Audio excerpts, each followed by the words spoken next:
Anzac Committee welcomes you to this performance of For the Sake of Mother England.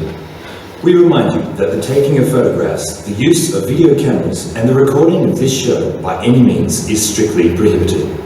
We also ask, as a courtesy to the performers and other patrons, that all mobile telephones are switched off whilst you are in the auditorium. Thank you.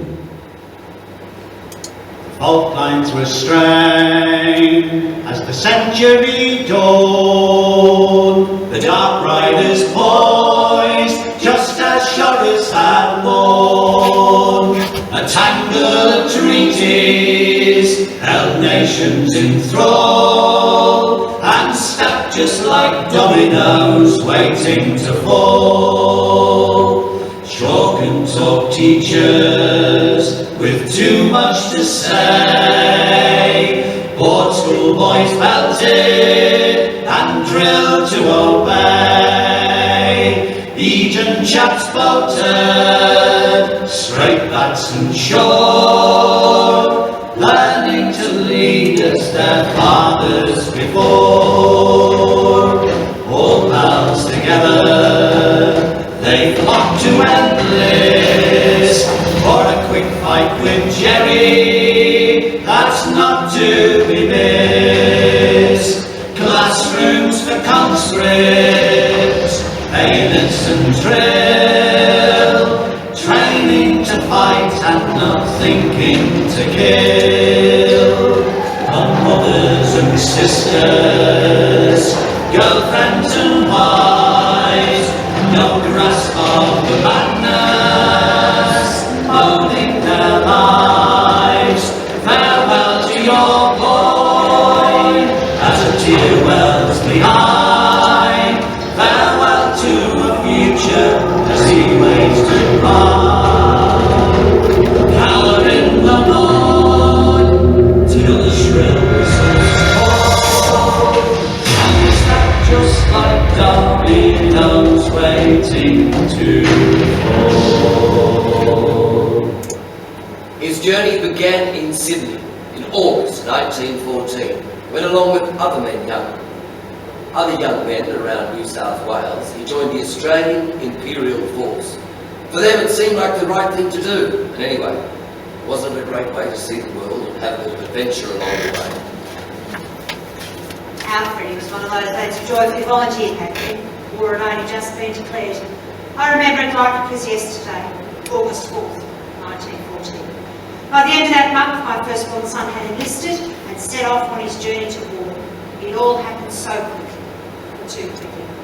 Freddie was a good lad, shy, not worldly wise in the slightest. You couldn't have imagined him anything like the army. Growing up, he wasn't any trouble. Did well at school and attended Bible study at the local church. By the age of 10, he was well liked in the neighbourhood.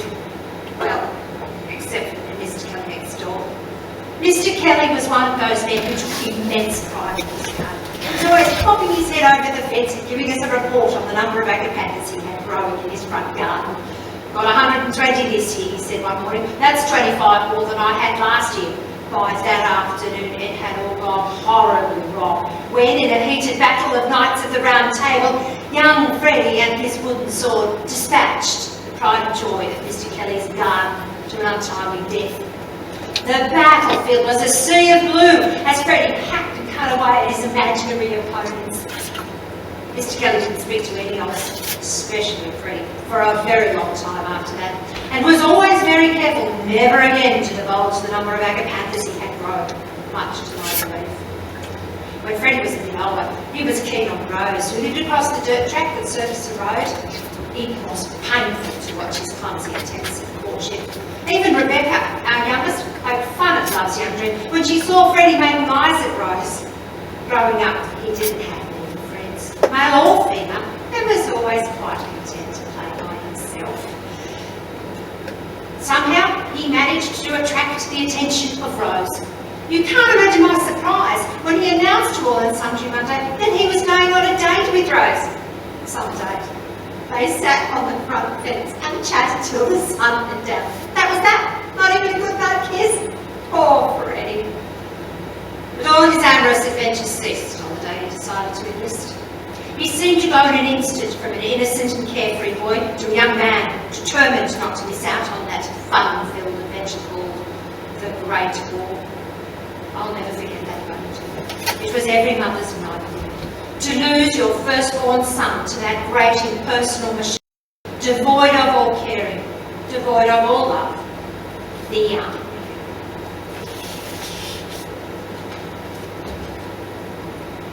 I won't ever forget the day I came home and found out that he'd signed up. It took a few days to sink in. My boy was going off to fight in foreign land. See, I'd done that, fighting in the Boer War in South Africa. I knew then he would never be the same again, no matter if he survived physically. He war leaves most men shattered inside, even though they don't admit it. Even to their loved ones.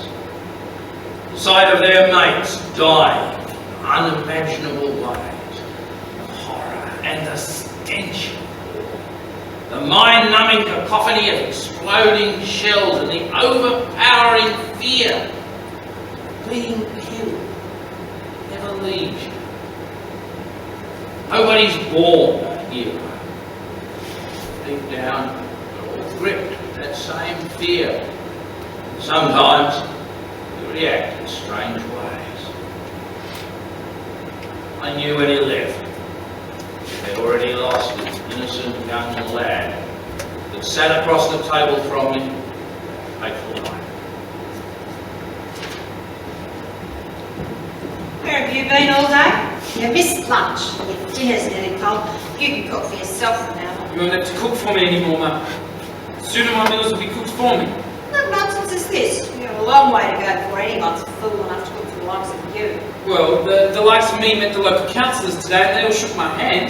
They said I was a brave lad. What could you possibly have done to bring yourself to the notice of the councillors, unless it's something bad? What have you been up to? Mum, I've enlisted in the army. I'm going to be a hero.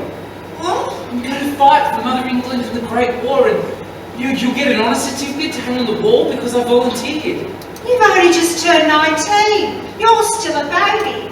You've never even been outside of Glenhaven. You don't know anything of this world. Mum, I'm about to find out.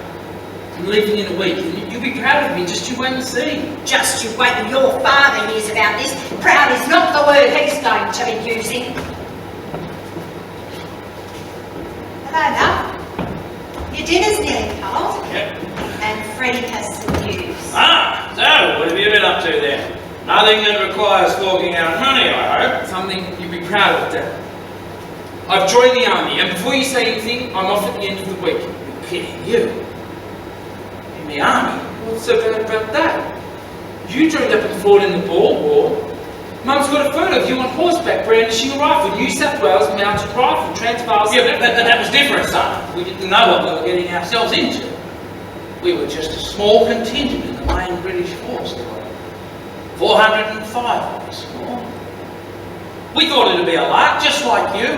Why, geez, we lost 10% of our men in one hit in the charge up Diamond Hill, and God knows we lost so many more to wounds and disease. You survived okay. So what's wrong with me doing the same? Well, that's right, he survived physically, apart from getting typhoid fever. He was lucky to get over it. Lots of soldiers didn't. War's not pleasant, son. You don't have to get wounded to be affected by it. Your father still has nightmares about it. He got Hey, doesn't need to know any of that. Is that right, Dad? Is it fear that causes that? When you got blokes firing at you and trying to kill you, you become awfully familiar with fear. And it's the kind of fear that can stop you dead in your tracks and turn you into a quivering Okay, lump. love, that's enough. Finish your dinner. Both of you. Anyway, you don't have to go. Not compulsory. I volunteered, Dad. I've signed the papers. It's legal. I'm going. As the days wore on, Freddie's mother and father seemed to come to terms with his decision to enlist. But with the newspapers full of war talk and lots of other young men around New South Wales joining up, they realised that they must accept the inevitable. On the morning of his departure, Freddie's mum, dad and sister Rebecca were fussing around him, helping him pack, and he almost wished that he'd been left alone to savour the fact that life for him would never be the same. Come on, you'll have to leave soon. They're assembling at Parramatta and you don't want to be late.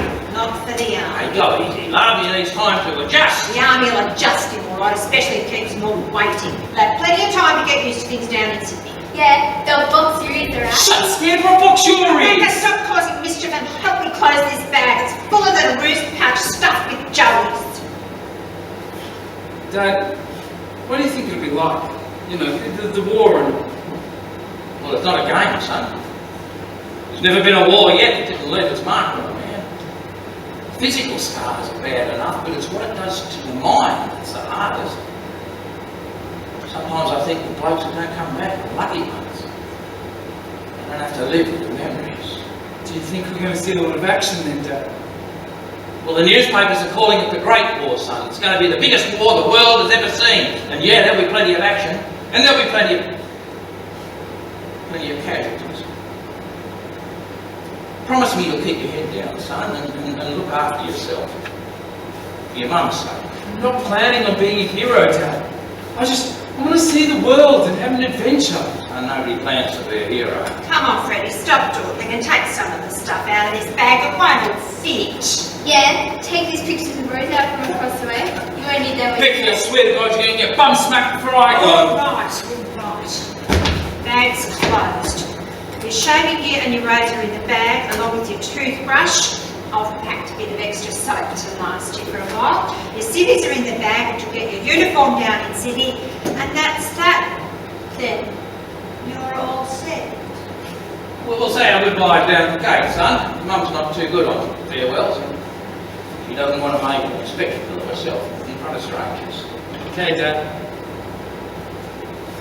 It's time. The army's going to march us through Parramatta with the marching bands and all, and then we're off to Victoria Barracks.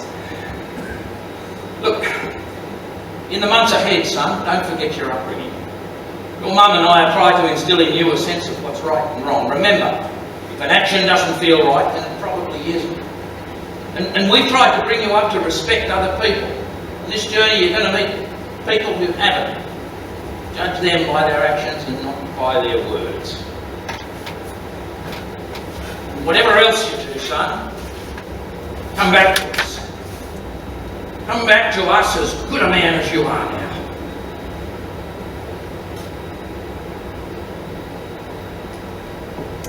There you are, my own true love. Farewell. Freddie arrived at Victoria Barracks on the 17th of August 1914. There, on the weather-worn asphalt of the parade ground, he joined a mixed bag of men, clothed in every sort of civilian garb, this shuffling, ragtag mass of humanity, 300 in number. They gradually sifted through, sorted, examined, and eventually formed into 8 squads, the skeleton of a battalion. And as the sun was setting, they then marched out to Randwick Racecourse. Because there were no tents, they slept on the terrace steps of the grandstand in their clothes, with a grey blanket and their greatcoats over them.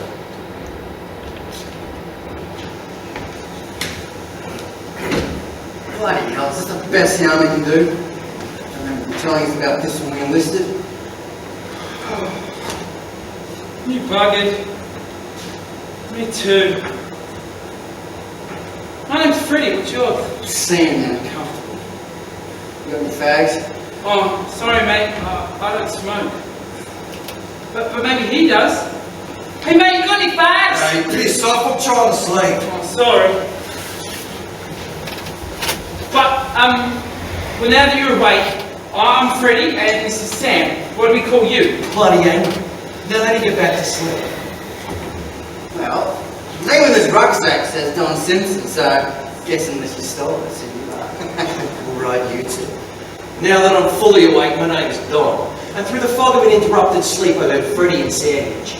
Which one are you? Oh, I'm Freddie and this is Yeah, Sam. all right, Drongo. I can work that out for myself. Jeez.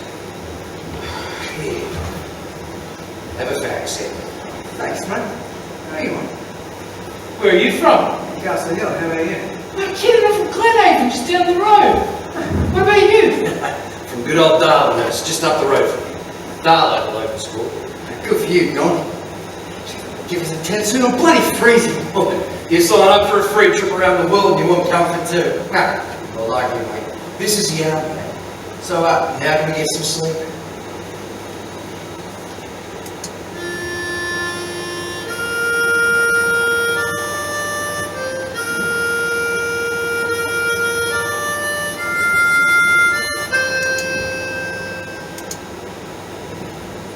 Play this. Just to put my younger brother to sleep.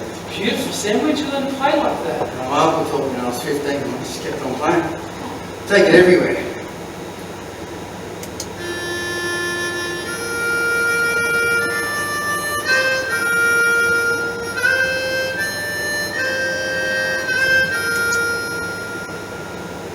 You even put Simpson to sleep. Bloody amazing.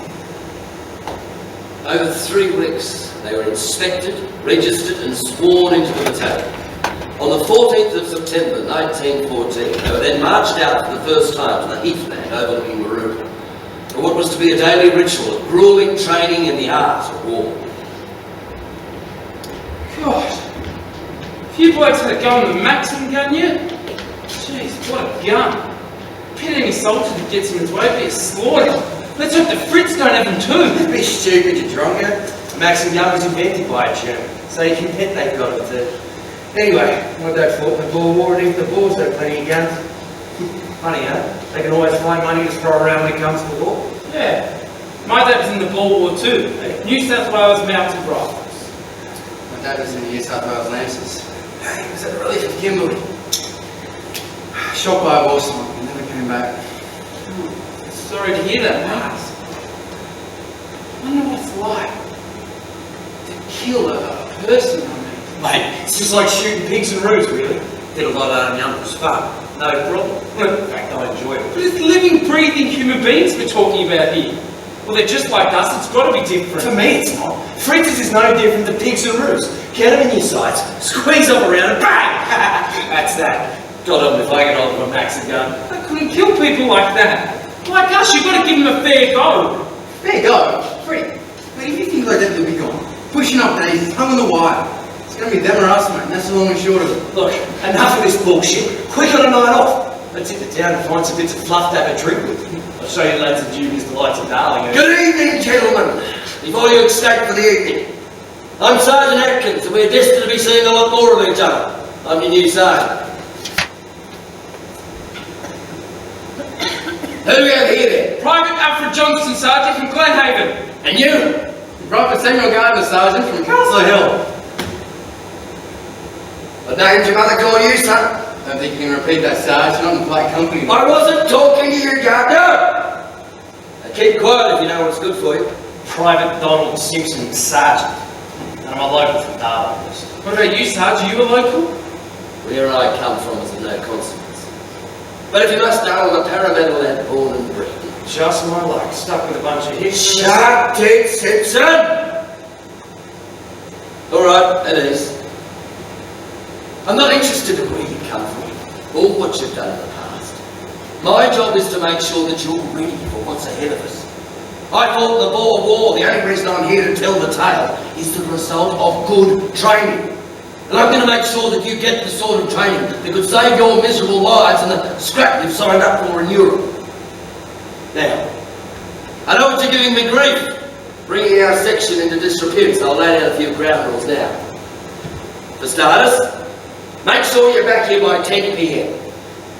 And if you're incapacitated by alcohol, you'll be up on a charge. Next, you're chased back here by some hairy, Woolloomooloo Wharfie because you've taken a liking to his wife, girlfriend, or, God forbid, his mother. I'll send you straight back into his arms for a bit of tender loving care. Understood? All right, fall out. Make the most of the evening. There won't be too many more of them from now on. I thought sergeants were meant to look after them. Looks like you were wrong.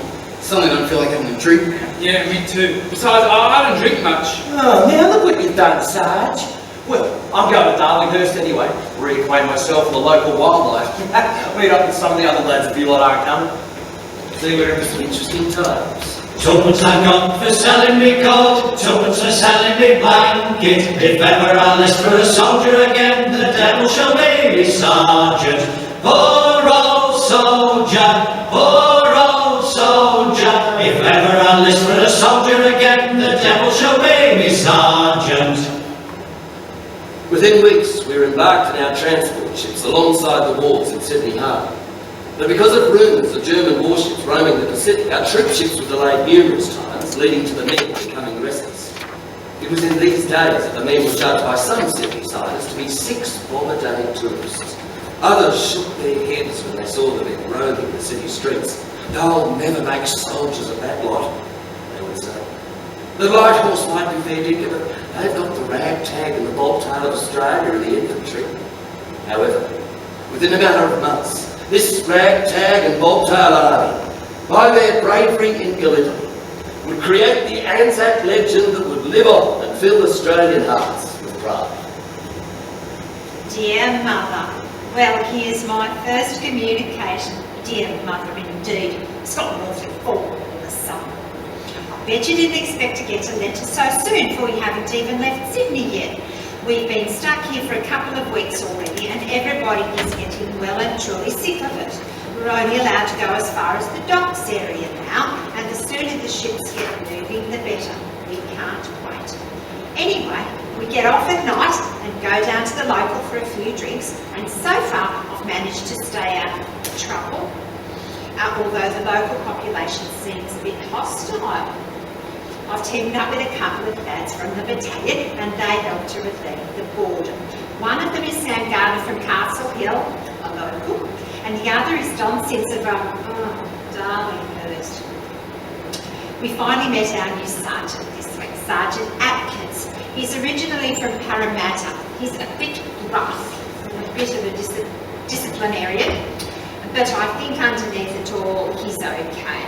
He's a bit older than us, and guess what, Dad? He's a Boer War veteran like you. Anyway, I think he's going to be fine. We're all hitting the hay early tonight, as there's yet another rumour that we could be off soon. I'll write again whenever I can. All the best to you all, your loving son, Freddie. P.S. Tell Rose I was asking for her. I told you he was so sweet, Rose. Now, Rebecca. If only you knew how I felt, son, you wouldn't feel quite so cheerful. God, I pray this war will be over before he gets to Europe.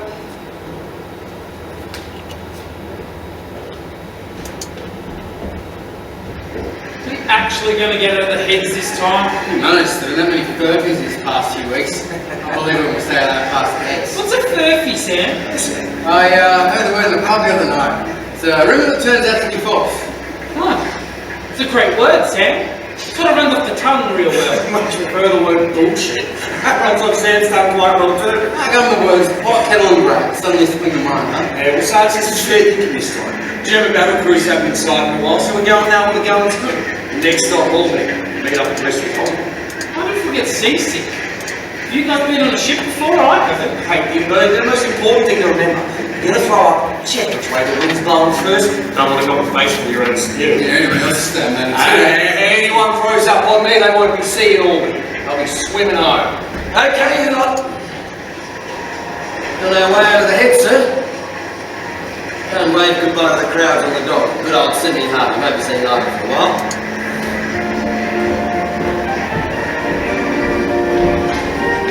You coming too, Sarge? No point.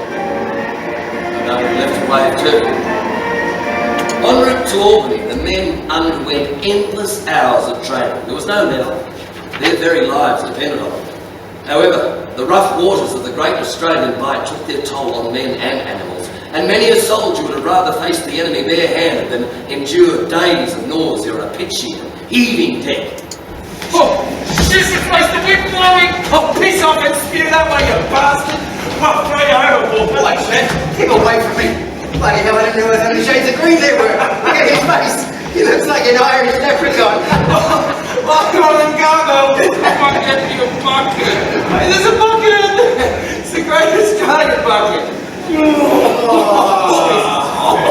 How come there are always things that we didn't actually eat? Clean that bloody mess up and report to the aft deck with your rifles. We're going to do rifle drill as well as shooting practice. So doing the damn straight on this evening then. Two choices. Rifle drill or clean the shit out of the horse pens. Great choice, shoot or shit. Yeah, I know what one I'll choose it. By late October 1914, all 38 transport ships had assembled in King George's Sound, Albany, Western Australia. In all, 20,000 Australian troops, 10,000 New Zealand troops, 7,477 horses were on board these ships. This was the largest convoy ever assembled in Australian waters, and only in Albany were all the ships seen together. Take a look at that, lads. Have you ever seen so many ships? I think I've seen that many ships in my whole life. Coming from Castle Hill, it's not surprising. Don't forget surely.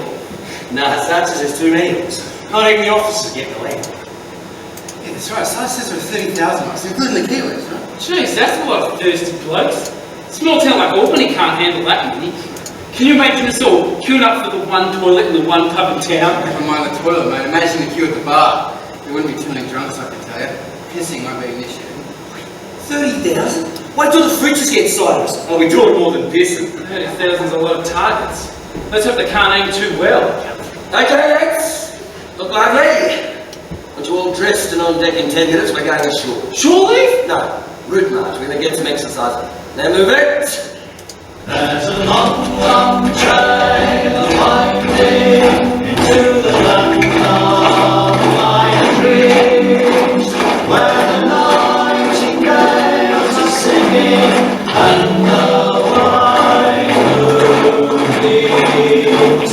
There's a long, long night of waiting until my dreams all come true, till the day when I'll be going down that long, long trail with you. Shit, that was a long route march.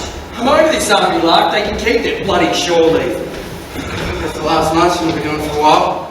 There's a lot of activity going on. I think we're finally getting ready to scout. Ah, we must be. We were resupplied this morning. I wouldn't be doing that if we were hanging around for much longer.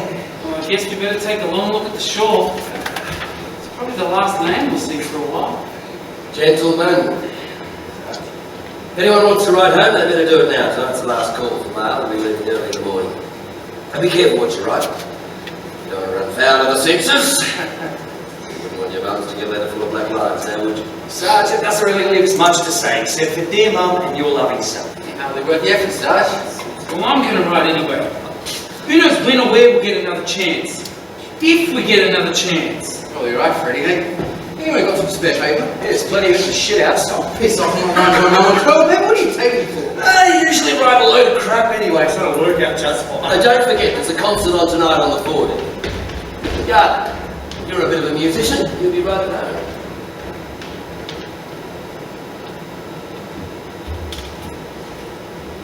Becky, there's a letter from Freddie. Dear Mother, Father and Rebecca, finally read deleted a few days ago after a long voyage of training and seasickness. I don't know what's worse, the seasickness or the horse pens, but at least when you're in the horse pens you can't see the sea. Anyway, I'm doing okay now, so you don't have to worry about me. Sis, I hope you're behaving yourself and not being a pest, and keep out of my room. I don't want it looking like yours. I was in a horse pen this morning that reminded me of it. You'd have felt right at home. Dad, remember me to the lads back home. They must be jealous now that I'm off on this great adventure. I hope you're proud of me. And when I come back, you can take me down the pub and show me off to your mates. And tell Rose I'm her son. Anyway, all the best to you all, and I'll try and write again soon. Love, Fred. Fancy comparing my room to a horse pen. What a nerve. More like a pigsty, I would have said. Mom, They'll have more to worry about than horse pens and pigsties now that they're on their way. Dad, when do you reckon Freddie would be coming back? I don't know, I haven't even left Australia. Could be quite a while. Where's he going to? That's Very enough. excited. Enough questions for one night, young lady. It's past your bedtime. Just thought I'd let Rose know. Don't you be getting up to any mischief. Bed. Do we know where he's going? No, not for sure. Could be anywhere. India or even England. As long as it's not Europe. Those Germans are a bad bunch. Doesn't matter where he's going, love. War is war wherever it's fought. Just hope that he doesn't try to be a hero. I'd rather take him down the pub in one piece when he gets back than be proud of his memory. God protect my boy. I don't want him to be a hero. I'll sell my hero, I'll sell my will to buy my love a coat of steel. Johnny has gone for a soldier. Johnny has gone for a soldier. The early hours of the 1st of November 1914, we began our long voyage across the Indian Ocean, through the Red Sea and the Suez Canal to Egypt, and eventually Gallipoli. As we up anchored and the ship's engine began to vibrate and rumble beneath me, I couldn't help but think as I looked out over King George's Sound, this would be the last time I'd ever see my homeland again. Looking around at the lads hanging over the rail, seemingly without a care in the world, I wondered if they were feeling the same way. Well, that's the last I've seen that Greek brown man throwing some famous player. Next stop, Egypt. Sand, sun, and frolicking around the pyramids of dark-skinned fools. True, God. The only dark skin you'll see will be Freddie with sunburn. It's going to be nothing but sand, flies, eating sun. The only floozy you'll see you get a good old dose of the clap if you're not careful. What's the clap? I haven't heard of it. Freddie, it's VD, John. What's VD? I guess coming from Glenhaven, you wouldn't have much of a chance to catch any of that, huh? Not much action on Glenhaven, eh, Fred? Hey, there's nothing wrong with Glenhaven. It's a lot nicer than that darling nursery you were dragging. Yeah, but at least I had plenty of floozies to wait. Where do you get the clap from? How many doses you had then anyway? Okay, you like you're not on an ocean cruise for your health. You've been detailed. Oh, no more bloody rifle practice, Sarge. It's enough to make you spew. No, not rifle practice. That would be too easy. You lot have been detailed to feed and water the horses. Wait for it. Take care of what comes out the other end. Now that will give you something to steal about. Bloody hell, isn't there anyone else on board this rust bucket that gets to do the crap jobs? Yeah, what have we done to deserve this? Nothing. That's the whole point. Absolutely bloody nothing. Now stop lying about and get on with it.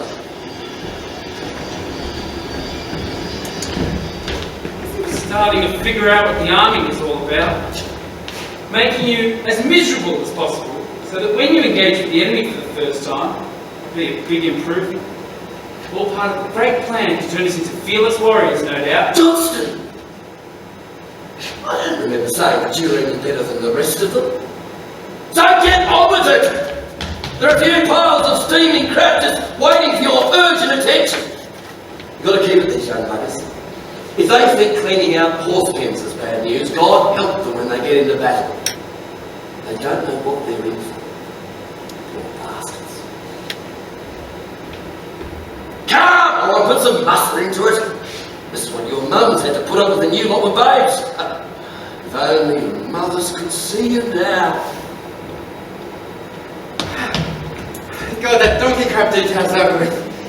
It's about ready to spew. It's a worry. I think we're becoming immune to the smell of all that shit. No, I'm not. I can't wait to get off this rust bucket. How long does it take to get to Egypt anyway? Sarge says it'll take a better part of a month. Aside from the donkey crap we gave and the training. Quite enjoying the endless poker games. Reckon I managed to relieve some of these poor bastards out of their nest eggs already. I reckon I'll clean them all up before we even reach Europe. So, being brought up in Dublin is finally paying it off. I bet you didn't learn how to play poker like me in good old Glenhaven, Fred. I said, I bet you didn't learn how to play poker. Wakey, Freddy. Don here's trying to enlighten you on the unlikely benefits of being brought up in Darlinghurst. Have you ever wondered where we're going to end up? What we're going to do? Who we're going to fight? If we're going to come out of this alive, I mean? Glad you decided to join us, Fred, but it's a lot of questions from a little bloke from Glenhaven. You've been thinking of it. You want to be careful you don't wear out that thinking cap. Freddy's right, Don. We've been keeping in the dark. We don't really have a clue where we're going apart from Egypt and more training. When you're told enough and your imagination takes over, It's all the same to me. I just want to get over there and kill me some fritzes before it's all done. Give old Kaiserville a bloody nose or two. Teach him to keep his paws off friends. But doesn't it bother you that we have to kill other human beings? People that are just like us. With brothers, sisters, wives, children, parents, just like us. And it's all because someone higher up's told you to. What about the Bible? Thou shalt not kill. Well, don't we have some sort of moral responsibility? Surely joining the army doesn't stop us from being Christians. Freddie, you take a look through history, mate, and you tell me who did most of the killing. Christians, along with Jews and Muslims. So don't sit there and tell me religious morality ever stood in the way of political expediency. Anyway, without worried about killing people, why'd you join up? It wasn't compulsory. You could have avoided it, now what? You're trying to make some sort of moral crusade out of it. political expediency, huh? Gee, those big words coming from a semi-literate darling. Piss off. I'm just as literate as the rest of you. Anyway, read it in a book. Books as well as poker. I'm impressed. Yeah, I don't know what side gets missed too.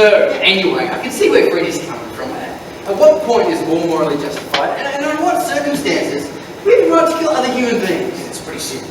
It takes an aggressor to start a war, and then the rest of us have to come and finish it off. Otherwise, the freaks of this war could do whatever they want. That means killing them, and so be it. We've got the right to protect ourselves and our country. But our country's not threatened. There aren't any princes ready to overrun Australia. We're just in this because England declared war on Germany. We're in this because Germany stomped its way through Belgium and is trying to piss all over France. Oh, what about all those German battleships sailing around the Pacific? They got to sail up to Sydney Harbour and blow it out of the water before it's our war? We're not in this for the sake of Mother England, friend. We're in this to stand up for the aggressors wherever they are, for the sake of Australia too. Don's right, Freddie. We can't just let German raiders run right to the Pacific. This is our war, and if the Sydney hadn't clobbered the Emden, who knows how many Australian ships and lives would have been lost. I'm with you, Don. Well then, we should be defending Australia. Rather than going off halfway around the world to fighting France and God knows where else. All right, Freddie. Would you kill fritzes who were sailing up to Sydney Harbour in order to protect your country and your family? Well, when you put it that way, I would have to. There wouldn't be a choice That's then. what we're doing, Fred. We're just taking a bit of a diversion through Europe. Okay, you win. God, we got that. Last thing I want when we've got a bunch of large, hairy Germans charging at us with fixed bayonets is to take the time out to debate whether we should kill them. Okay! Point taken. Our voyage across the Indian Ocean seemed to go on forever. The boredom became mind-numbing, broken only by the news that HMAS Sydney had sunk the German cruiser Emden off the Cocos Islands. That and our nightly concerts gave our flagging morale a much-needed boost. It helped us to endure our passage to the Red Sea. That, and Gardner's Mouthful.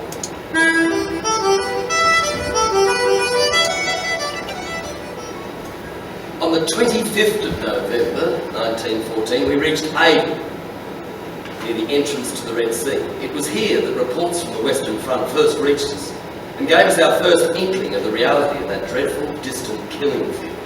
Jesus, it's bloody hot out here. Must be well over 100 degrees. You're welcome to bloody Aden. Look at the barren rock. Aden's not the sort of place you get for a holiday, is it? Hey, look over there. That ship's British.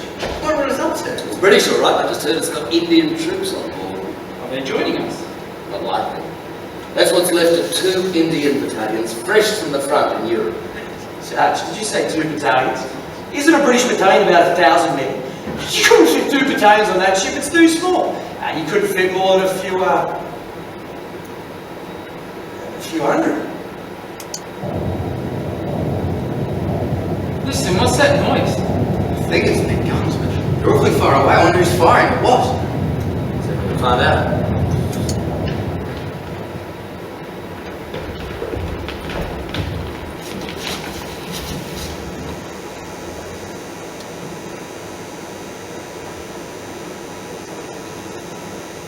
Wait, gentlemen, I've got some news.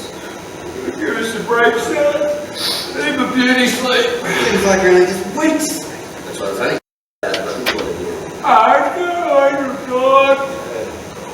I think you want to hear this now. I've just heard from the officers' mess that Turkey has entered the war on the side of the Germans.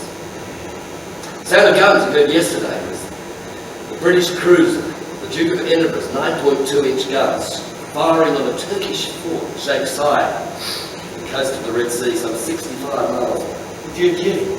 What's that got to do with us? Must be bloody big guns here from this distance.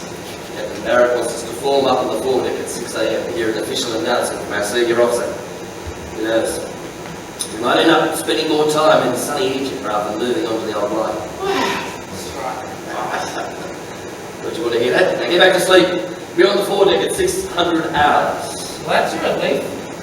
Won't be so bad protecting the canal from the Ottomans. I mean, the Turks.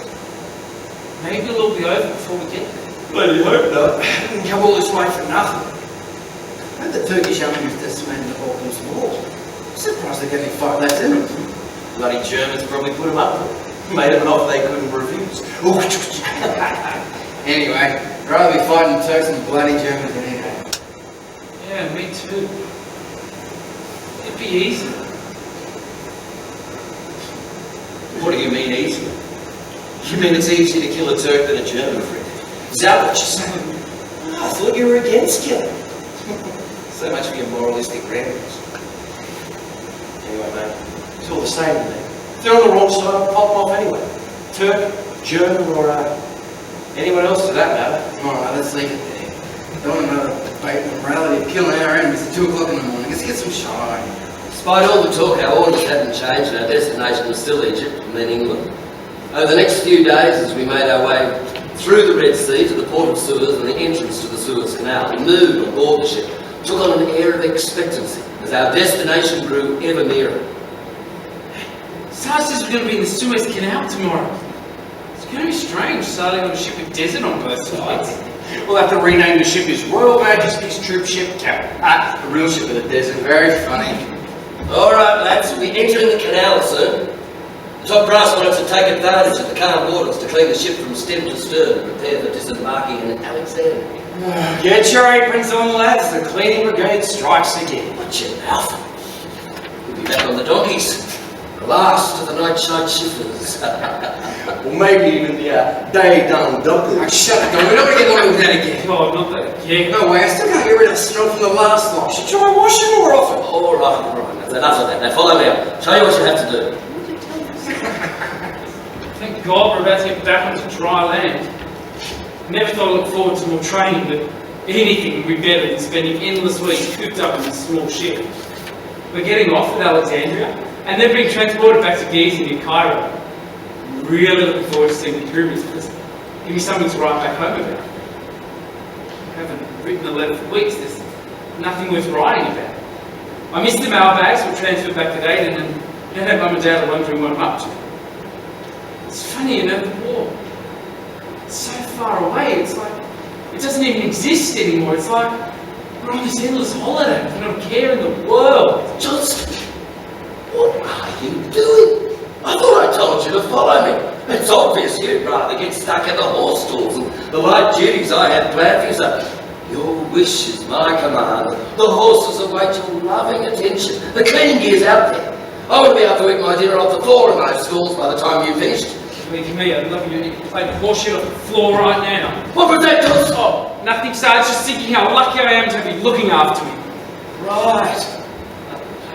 For that you can do the donkeys as well as the horses. Oh, bloody hell! Dear Mother, Father, and Rebecca, we finally arrived at the port of Suez at the top of the end of the Red Sea, and as I write this, we're about to enter the Suez Canal. You know the Suez Canal is 99 miles long, it cuts right through the Sinai Desert. Sinai reminds me of Bible study classes. Anyway, when you receive this letter, we'll be through the canal and disembark from the ship. It'll be good to be on dry land. Shipboard life has been a bit boring and our sleeping quarters are cramped. But now that the weather has heated up, we've taken to sleeping on deck where we get a nice breeze to cool us down. We're not allowed to say too much, otherwise we get into trouble with the censors, so I can't say what's in store for us next. However, we're all hoping to get to see the pyramids. I'll try and send you photos if I can. Suffice it to say that I miss you all terribly, and I hope you are all well. I'll write again soon, your loving son, Fred. P.S. Tell Rose I might write to her separately if I get a chance. Wow, the pyramids. Wouldn't that be amazing? Brady's so lucky he gets to see the work that he can. Well, shall we say too? Oh no, you don't. The army will get its money's worth, all right. I just hope the bloody price isn't too high.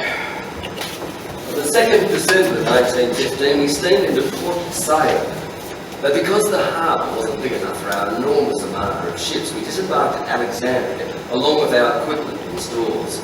We then clambered aboard trains which took us through the Nile Valley to Cairo, where our camps were being set up for us in the desert outside the city.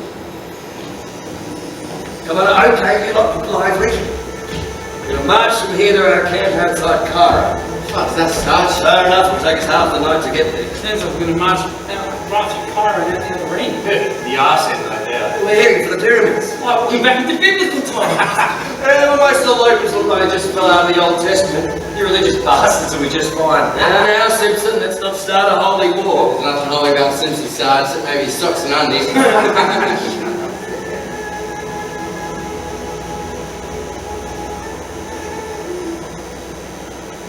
All right, lads. Fall out, take a breath, and I'll far to go now. Wow. Take a look at that. Well, isn't that absolutely amazing? What are you looking at, Fred? Just there. You can see the pyramids silhouetted against the moonlit sky. Imagine. Hey, what an awesome scene. Just imagine, they've been there for thousands of years. Yeah, it makes Australia seem young. And insignificant in the grand scheme of things. Seeing plenty of them in the coming weeks. That camp's not far away from them. Do you think we'll get time off to explore it? Depends on how much training we get through. How long we're here for. Guess you don't have to worry about horse dung and donkey poo over here. Yeah, no, just camel crap instead. All right, let's fall in. We're on the move again. Not far to go now.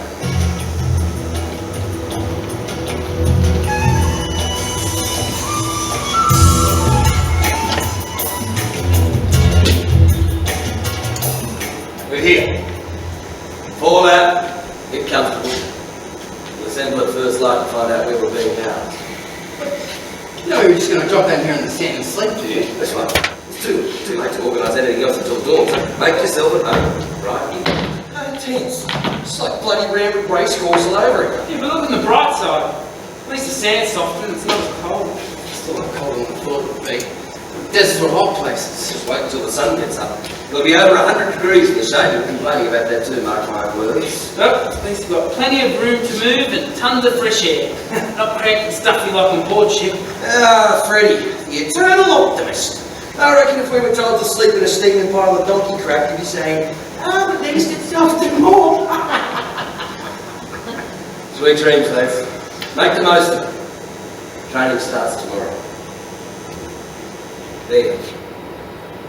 The age-old pyramids looking down upon us.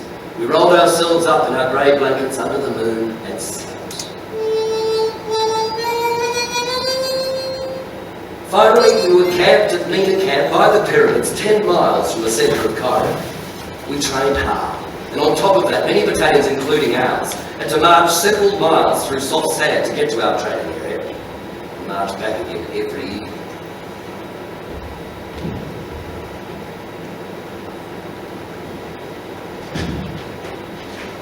Hell, that was one tough day. I think we moved for a week. The march from to and from the training area that gets me. We've had a few casualties already, I see.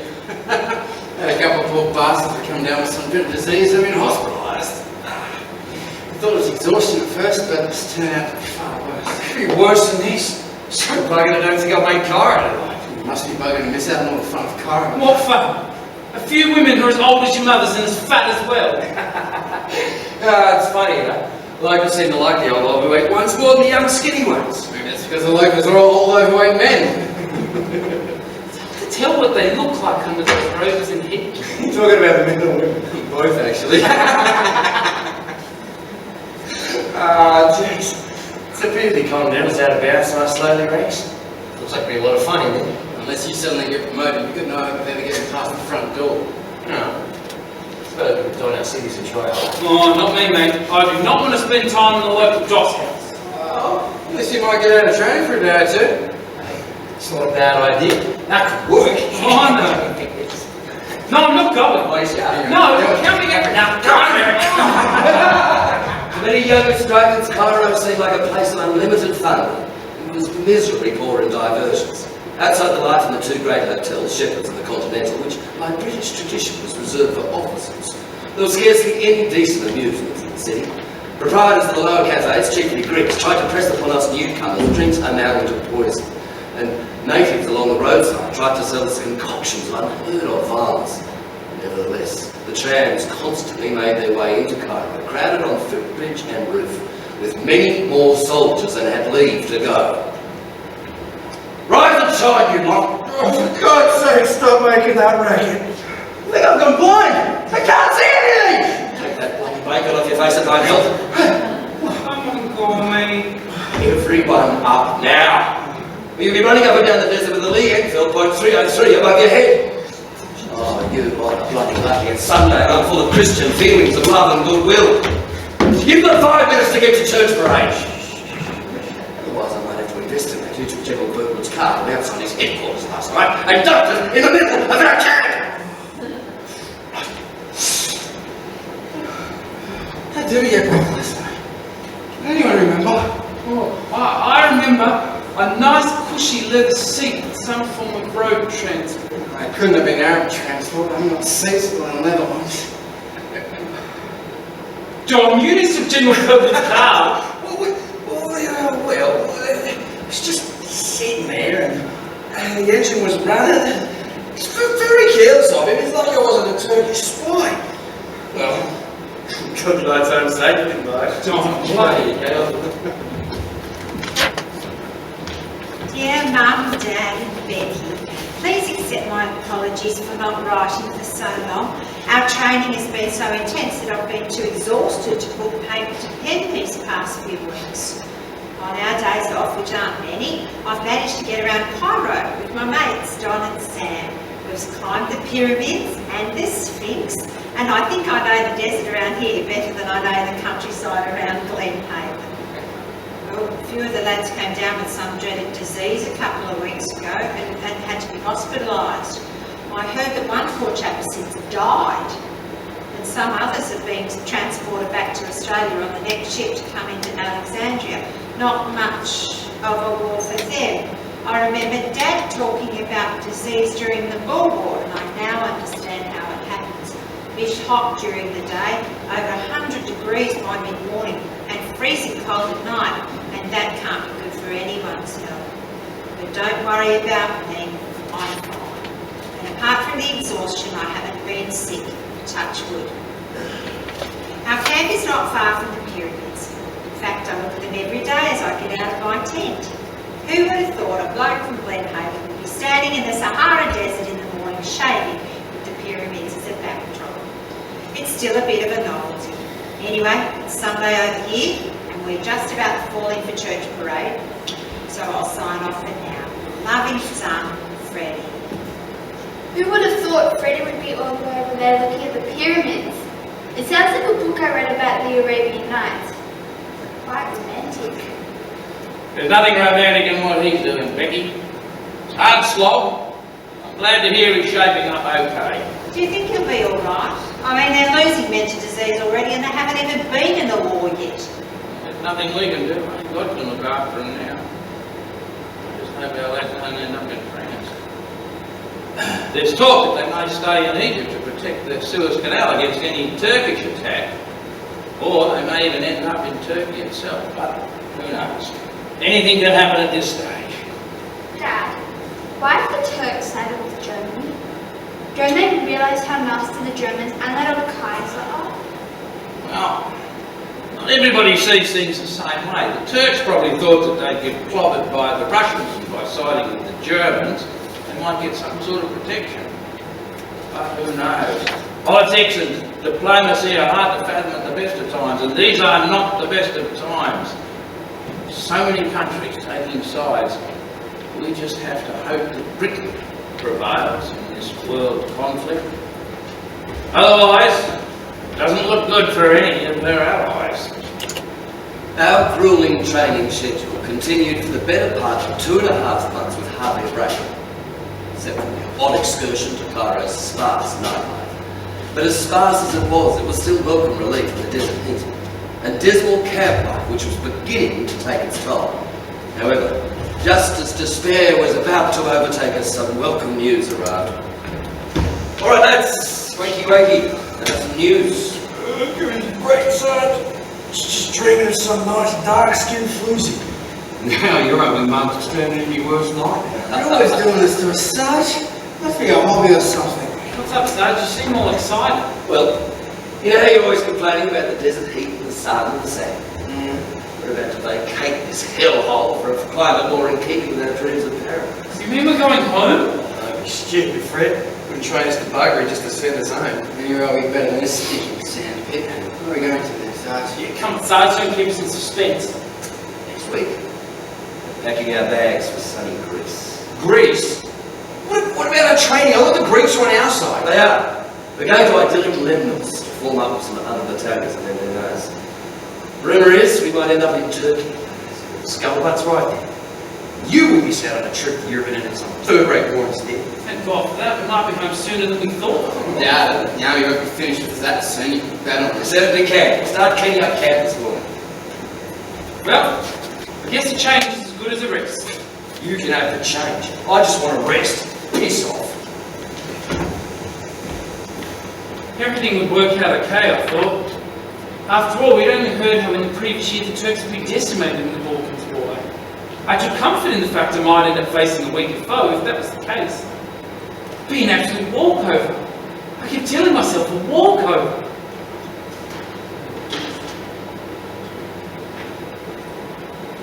Stan, Becky, there's a letter from Greece. It's from Freddie.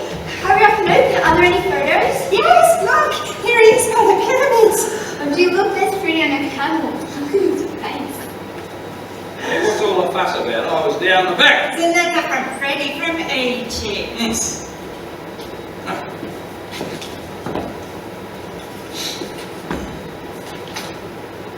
Lena Camp. Dear Mum, Dad and Becky, I trust this letter finds you well and in good spirits. Sorry I haven't written for a while, but the Mina camp has been getting us all down. The endless route marches through the desert, coupled with the sand and the heat, have knocked down morale for 6. On top of that, a lot of our chaps have come down with sickness, and some have had to be shipped home. A bit unlucky after all the training they've done. You can say that again. Our battalion has also had its fair share of malingerers and crooks, and they've been sent home too. Thank goodness for that. They were giving us all a bad name with the British and with the locals. Thankfully, yours truly was not amongst any of the aforementioned. Morale has been that bad that we had a riot at Wazza the other day. It started off as boisterous horseplay, but it got out of hand. Cairo's red light district was attacked. Houses were burnt down and shots were fired. Some wag said it was just some of the men who had contracted PD demanding a refund. What's PD? Nothing you need to worry about, dear. Don't worry about that. They temporarily overwhelmed the military police, who shot 3 Australians and a New Zealander. Luckily, we didn't go into Cairo that night. Red light district. Are all the street lamps red? Must look very pretty at night. Well, I suppose it does look pretty to some people. Men in particular. Hey, listen. You're leaving Egypt. Today, our spirits were lifted by the news that we are leaving Egypt in a day or 2. The whole regiment has been transformed by this news, and Mina Camp has a new air of optimism about it. There is excited talk everywhere about where we're going. But so far we are well and truly in the dark. Typical of the army. Anyway, we've been ordered to clean out the camp in the morning, so there'll be plenty of hard work before we leave. I'll write again as soon as I know where we're off to next. God bless you all, your loving son and brother, Freddie. I wonder where he's going to now. Knowing the army, it'll be somewhere equally as grim. We'd been on board ship for 2 days, but unlike our previous voyage from Australia, this resembled an idyllic cruise through the Greek Isles. We had barely a care in the world as that ship took us ever closer to our date with destiny, to a day to be etched in the Australian psyche for a century to come. Sun shining, nice sea breeze, what more can I ask for? I feel like I'm on a holiday. Holidays for you, my friend, there's work to be done. All of you, follow me. Here we go again. Oh, we're going to turn ashore and start moaning. Terrific! But there's a catch. We're going to do a spot of boating first. We're going to practice getting in and out of those boats down there and see about getting onto dry land. What's this for, Sarge? We transfer into the Navy or something? I'll put it this way. Whatever you learn here now will come in real handy later. Won't even be a lifesaver. It's ready for landing somewhere, Sarge. Don't be daft. No one lands in these little rowboats. They have to have hundreds of them, and you hear the oars from a mile away. Don't look now, Freddie. There's a shitload of them rowboats coming out from behind that ship over there. So we are training for landing, Sarge. Where are we going off to then? I'm not rowing about France. Remember that scuttlebutt we heard about Turkey? I bet that's where we're off.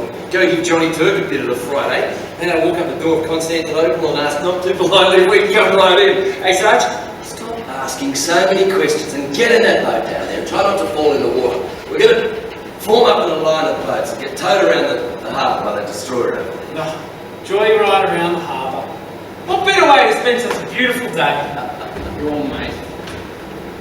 The men trained incessantly, climbing up and down rope ladders attached to the side of ships which now formed in the harbour. In full uniform and battle gear, they practiced landing in what looked like ships' lifeboats on the beaches around the harbour. Inevitably, their curiosity about our final destination reached fever pitch. What's the matter, Sarge? Looks like you just seen your mum old dance with some bloke, it's not your father. Shut up, Don. That only happens to Darlinghurst. Well, I suppose it doesn't happen in Castleville, Glenhaven or Parramatta. Piss off and stop having a go at good old Liverpool. A couple of weeks ago, the British and the French had a bit of a disaster in the Dardanelles. Between them, they lost 3 battleships in a day. It appears that unbeknownst to them, the Turks have mined the Narrows. 3 capital warships gone. We're only hearing about it now. The British have plenty of battleships. How's that going to affect the war?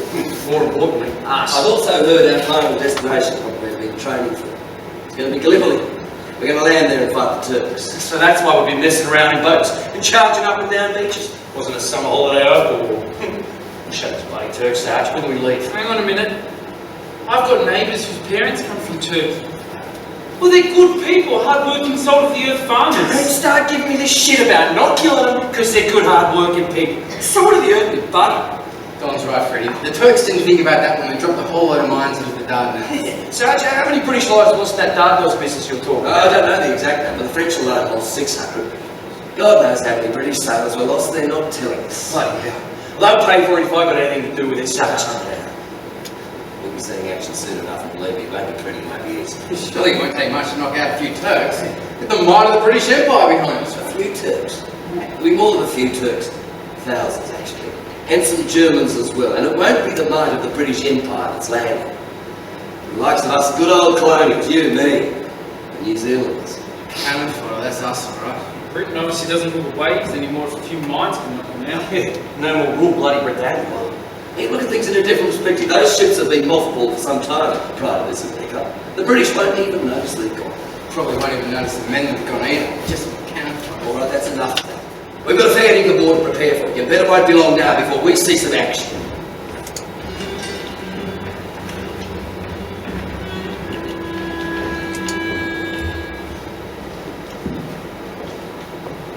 Stan, Becky, there's a letter from Greece. It's from Freddie. Beautiful sunny Greece. How lucky Freddie is to get to see all those places. See what he has to say then. Dear Mother, Father and Becky, well, here I am in Greece. We've been stuck here a few weeks now, and although the sunshine's incredible, it's only spring. It can get wet and cold at times too. West and cold. I thought Greece was dry, sunny and hot. Ah, see, it's in the northern hemisphere. In the northern spring weather can get quite a bit chilly, even in Greece. We've been stuck on board the ship that brought us here, and the food is terrible. The locals come around the harbour in their boats and try to sell us good food such as fresh loaves, figs, walnuts, apples and Turkish delight. But we can't afford it, for we haven't been paid for nearly a month now. Everyone is getting restless, and we can't wait to get out of here and into some action. We pray it will be soon. The local wine is almost black in colour, and a few of our lads have sampled it, much to their detriment. It's quite potent apparently, and it's almost as strong as the local spirit, which has put a few of our lads on sick parade and in the cells. If it makes them sick, why do they keep drinking it? Well, that's because men have short memories, dear, coupled with a generous dose of stupidity, and they keep making the same mistakes over and over again. Well, thanks, love. Is that right, Dad? Am I that stupid? Don't pay any attention to your mother, Becky. She's just being silly. Mum says that ignoring women is, what was it you said? The pastime of married men, wasn't that it? That's enough, thank you, Rebecca. You'll start another war if you're not careful. Yeah, your mother's right. The Germans are bad enough, but God help us if your mother declares war. Speaking of sick parade, the training is beginning to make us all sick. The routine is the same. Every preparation is done over and over again. In the evening, we kept standing in full marching order for ages before being dismissed. Recently, our company practiced landing. It was a laughable affair. Sergeant Atkins led us all over the countryside looking for the rest of our platoon. After several attempts, the exercise was given up as a bad job, and we returned to our boats about midnight. I hope we get better at it before we meet the enemy. Despite all of this, the general mood of the troops is one of good human acceptance. There seems to be a general feeling that now we are embarked on the real thing, discomforts don't count. My mates Don and Sam are of great comfort to me, as is Sergeant Atkins. I do ever wonder if I have the capability of killing another human being. They seem to have accepted that eventuality with considerably more ease than I have. I hope I don't let them down. On another note, have you let Rose know how I'm going? I was hoping she might write to me soon. Anyway, I better get some rest, so I'll sign off now. Your loving son and brother, Fred.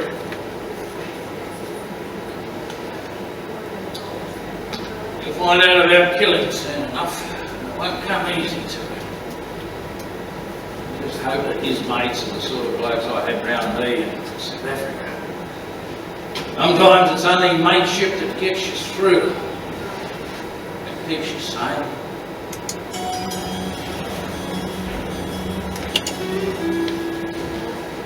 On April 12, 1915, a meeting was held on board the steamer Arcadia with George Cartledge. The only item on the agenda was the operational order for the landing of the army at Gallipoli. General, you and your Army Corps have been allotted the task of landing at Gallipoli on the Gallipoli Peninsula. Simultaneously, the 29th Division will carry out a landing at Cape Helles, which will be supported by the No. 1 Squadron of the Eastern Mediterranean Fleet under Rear Admiral Weems. Your Gapatepe's landing will be supported by the No. 2 Squadron under Rear Admiral Thursby. And when is the landing to take place? Well, the details are contained in this document. Your troops will arrive at their respective beaches just after dawn under cover of a naval bombardment. With all due respect, sir, I would much rather not have a naval bombardment. I would prefer to maintain the element of surprise and not announce to the Turks that we're about to land in a particular place. Well, the decision is yours, General. If you do not wish a bombardment, then none shall be forthcoming. And what if we fail to achieve our objectives? What is the plan for disengagement? Failure is not an option. There will be no disengagement. The eyes of the world are on you and your troops. You must succeed. So what are our estimates of casualties? We expect up to possibly 3,000 casualties. We're bringing in 4 ships equipped as hospital ships to care for the wounded. We were originally going to bring in 2. Well, hopefully we won't need so many hospital ships, but better to be safe than sorry, eh? And what of the dead? They'll be removed from the area on some of the smaller transports. I'm afraid we won't need them in great numbers. Gentlemen, this is war. We must expect to pay a price for this endeavour. Come, mothers and sisters, girlfriends and wives, no grasp of the madness, holding their lives. Farewell to your boy, as a tear wells behind.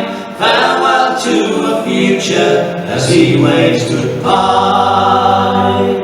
Cower in the mud, till the shrill whistles call, and you're stacked just like dominoes waiting to fall. Dear Mother, Father, and Rebecca, tomorrow, please God, we land in Turkish territory. This may be the last you hear from me for some time, or ever. Can you understand me, Dad, when I say I wish it were all over, and in the same breath, wish it were just the beginning of things? I want to get home to you all, but I thank God for my opportunities. God, give me strength and wisdom as He would have me do. Mum, I wish I could tell you all that is in my heart with words on paper. It seems so inadequate. I felt so safe with you back there, and now that I'm here, I think of all these little things I could have said or done but did not. Dad, I think the words I most appreciated from you were, come back to us, Freddie, as good a man as you are now. So far I've done nothing that you or Mum would not approve of. You brought me up well, and I thank our Father in heaven for parents such as mine. I couldn't wish for better. Becky, be good and pray that this will all be over soon and we'll be together again just like before. No, son. It won't ever be just like before. Hell is about to be unleashed on you. You will hear, you will see, and you will feel the horror. If it pleases God that you survive this ordeal, I pray. And you thought I heard your voice. Is something wrong? So that's Freddie, the postman. Is he okay? What does it say? But he was okay when he wrote it. He was about to go into battle for the first time. God knows what his mental and physical condition is now. All we can do is pray for him. Men, it is necessary you should understand that we are about to carry out a most difficult operation. There is no going back. Whatever footing we get on land must be held at all costs, even to the last man. We must expect to be fired upon. But remember, this is a game of war, and we must stick to it. You may be given orders to do things which, in your position, seem wrong, and even perhaps a mad enterprise. Do not cavil at them, but undertake them with absolute faith in your leaders, because we are, after all, only very small pieces on the chessboard of war. Some pieces have to be sacrificed to win the game, and it is to win the game that we are here. What's the matter? Mum? Dad? Has something happened to Freddie? No, Beck. He just wrote to tell us that he was leaving Greece. He wouldn't be able to write for a while. Oh. Is there leaving getting around then? Where's he off to? As far as we know, somewhere in Turkey. I'll sell my rock, I'll sell my wheel to buy my love a coat of steel. Johnny has gone for a soldier. Johnny has gone for a soldier.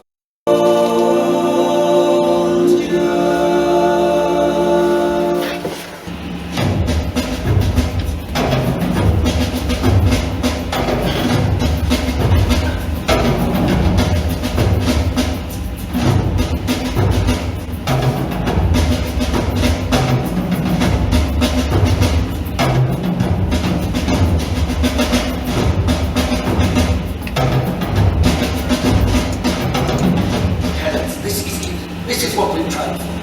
Over the past months, I've tried to ensure that you got the sort of training that will survive this day. Remember it well. Remember why we and do Australia proud. Australia, good old dame. Don't forget to keep your heads down when you get in the base. It might be quiet now, but we're going to wait last for long. We'll wait to go to the bench. Sergeant, I've got a letter here from my mother and father. If anything, you know what I mean? You've probably got a better chance of surviving than me. In the Boer War, they used to try to take out the officers that were on God's birth. Cut off their heads and want to cut punch. Just keep their heads down and get that boat. I'm like buggering when we get to the beach. Well, you reckon there'd be many people waiting for us? It all seems so still and peaceful right now. You think they would have heard the sound of the ships approaching? Or even the sound of the boats getting up? The only weapon we start making is waiting is killing them. I can think of worse, those are dying right now. Back to the side of the couple minutes, let's not make the Turks just. Sergeant, the boats go right into the beach. There's some reception here. The Turks, I reckon the Navy will try to get us as close as possible. All this gear on it sink like stones in dead water. Even without the gear, I'm going to sink like a stone. I can't swim. Jesus, now he tells us. There aren't too many opportunities for swimming in Glenhaven. Won't come to that. I've got great faith in our Navy brothers. I'll get us to try. Come hell or high water. Nothing will change every time. Getting in that boat directly below us. She don't slip on the ropes. Keep as quiet as possible. If anyone falls in, don't go after them. Let the Navy pick them up. Just keep moving. If anyone falls in, go straight in. How much needs to be pulled out? You just put your foot in and pay attention. Shut up. Let's move.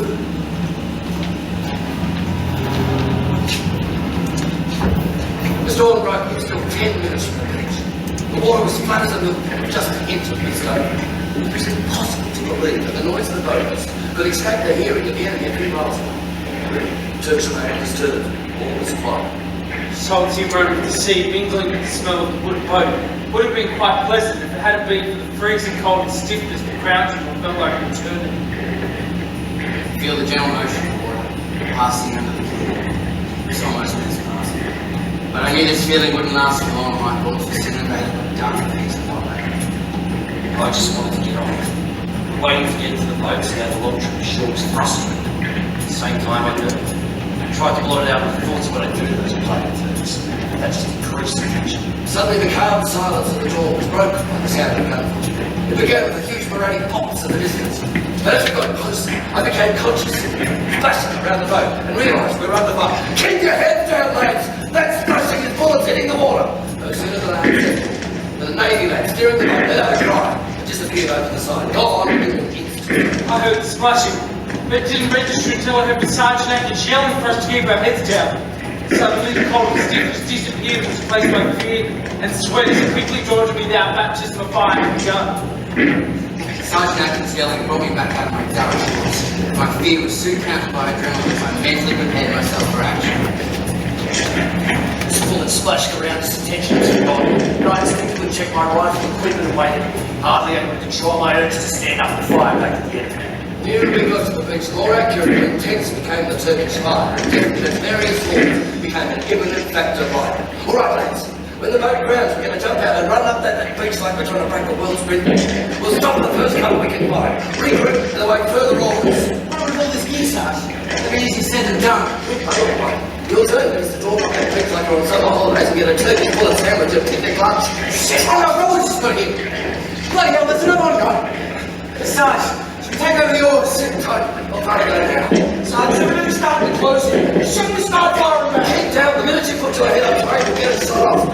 You have plenty of chances to fire when we get to the beach if we get to the beach. Thanks for the great with the confidence, Sarge. Make down! Let's go! What?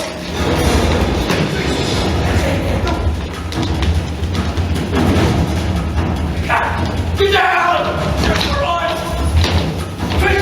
No, Cliff, I can't get it to life from there on the beach! Sarge, where are the rest of the legs from our boat? Look at all this fight. I saw Jackson Courtney go over me in the water. So Crump spit the toilet at the water's edge. Crump stumbled and fell over, but the other two were definitely by rifle fire. Almost tripped over Harry's and fell. It was blood. He definitely took a bullet. Probably the bullet was meant for me. He was right in front of me. Guys, look! The poor Navy guys, they didn't make it. They've all been hit. What a waste of time. Oh, wait, mate. So let's get this bastard. The bit of art. Get down to work in the blood hill. We'll wait further orders before we do it, heroes. Just sit tight. Try not to make a target of this of all your mates. Sarge, how do we end up in this godforsaken spot anyway? These stupid hills and galleys should be murdered to get up there, especially if the Turks shoot the shit out of us every time we move. There was no land in the wrong spot. I don't remember this set of hills being mentioned by Captain Donaldson in his briefing last night. So I lay shivering under that low cliff, I had time to reflect. My uniform was saturated, my rifle and magazine clip were waterlogged and covered in sand, and my pack was halfway down the beach where I'd thrown it off, but here I was. And as I looked down at the beach, the bodies strewn there in our boat, bobbing up and down, forlornly the crimson tinged water's edge, it was an awful testament to the ferocity of the Turkish fire. I realised then how lucky I was to have survived those 10 yards. Oh, it was only 10 yards. When we reached Cadra, I lay down shaking. I didn't know whether it was because I was soaked through or if it was the adrenaline pumping through me, but it was uncontrollable. I couldn't believe the carnage I'd just seen. I couldn't see how it was possible to survive that run on the beach. But I had. That low cliff was a godsend. I don't think we would have survived except for the cover it provided. We all dove under its protective embrace and just lay there, chest heaving, lungs sucking in air. It hadn't been a long one. Never thought I would have made it. As I was conscious of men slipping, tripping and falling around me. I wasn't sure at first whether they'd been hit or just fallen. There was no time to stop. I almost fell over a discarded backpack and managed to regain my balance and keep moving. I reckon if I'd fallen at that point I would have been killed. I didn't have enough safely under cover. Sarge, how long are we sitting here for? We've been here 20 minutes and these other blokes are charging up the hill already. We haven't received further orders yet. But these other blokes must have had orders. Otherwise, why would they have gone on the fucking slope? I'm quite happy drying off here, thanks very much. Well, maybe we should go anyway, Sarge. Otherwise you're going to get all the glory when we're dragging our heels down here. Once you've probably got alright, listen up. Make sure you've got a full clip loaded and a round up the spout. Now fix bayonets. Follow down that gully to the right, or follow up to the top. We'll meet up with the section that's just gone. If we get fired on, take cover and return fire. Otherwise, get up that gully as fast as you can. Watch out for snipers and start the infested. What else we do if we see one? Shoot the bastard! After the hunt, they gave us with the boat and the beach. I'm not about to walk with those cars. Hey, no moralising either. It's either them or us. Watch out, there's some Turks coming up in that back. Well, we got the grenades fixed. I enough to find out now. Are they surrendering? I'm fighting in the ship. Stop that! What are we going to do with prisoners? Hang on. Stop.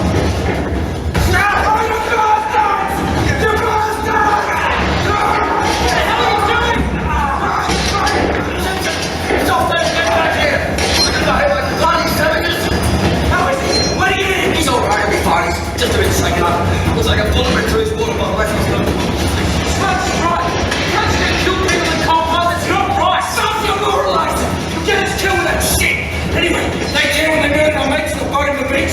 Wasn't that normal? We're the aggressors.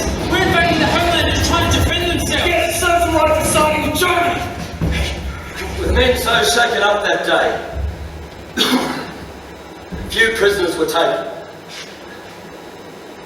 As the day wore on, Turks were emerging from concealed trenches all over the top of the first ridge, and in the heat of the moment, it was impossible to tell if they were surrendering or attacking.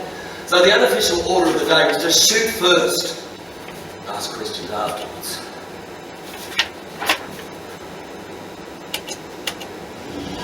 The hell went wrong? We failed to achieve most of our objectives. We made it to the third ridge within hours, and now we're back on the first ridge, and by all accounts we're having difficulty holding it. I can't believe it, General Bridges, sir. It seems to have been a combination of a number of factors. It appears that some of the troops were landing in the wrong spot. The terrain was difficult. Absolute balderdash. We made it to the third ridge despite the terrain. And as for being landed in the wrong spot, that area was specifically chosen because of the difficult terrain.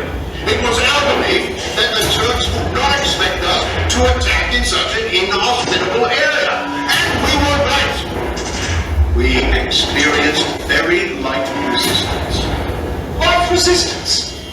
We faced a well-known numerically superior force. I'm sorry, General Bridges, but again, if that is the case, how do you explain our troops setting the enemy scurrying and capturing many of their artillery pieces? Sir, the Turks brought out reinforcements with large numbers of machine guns and artillery.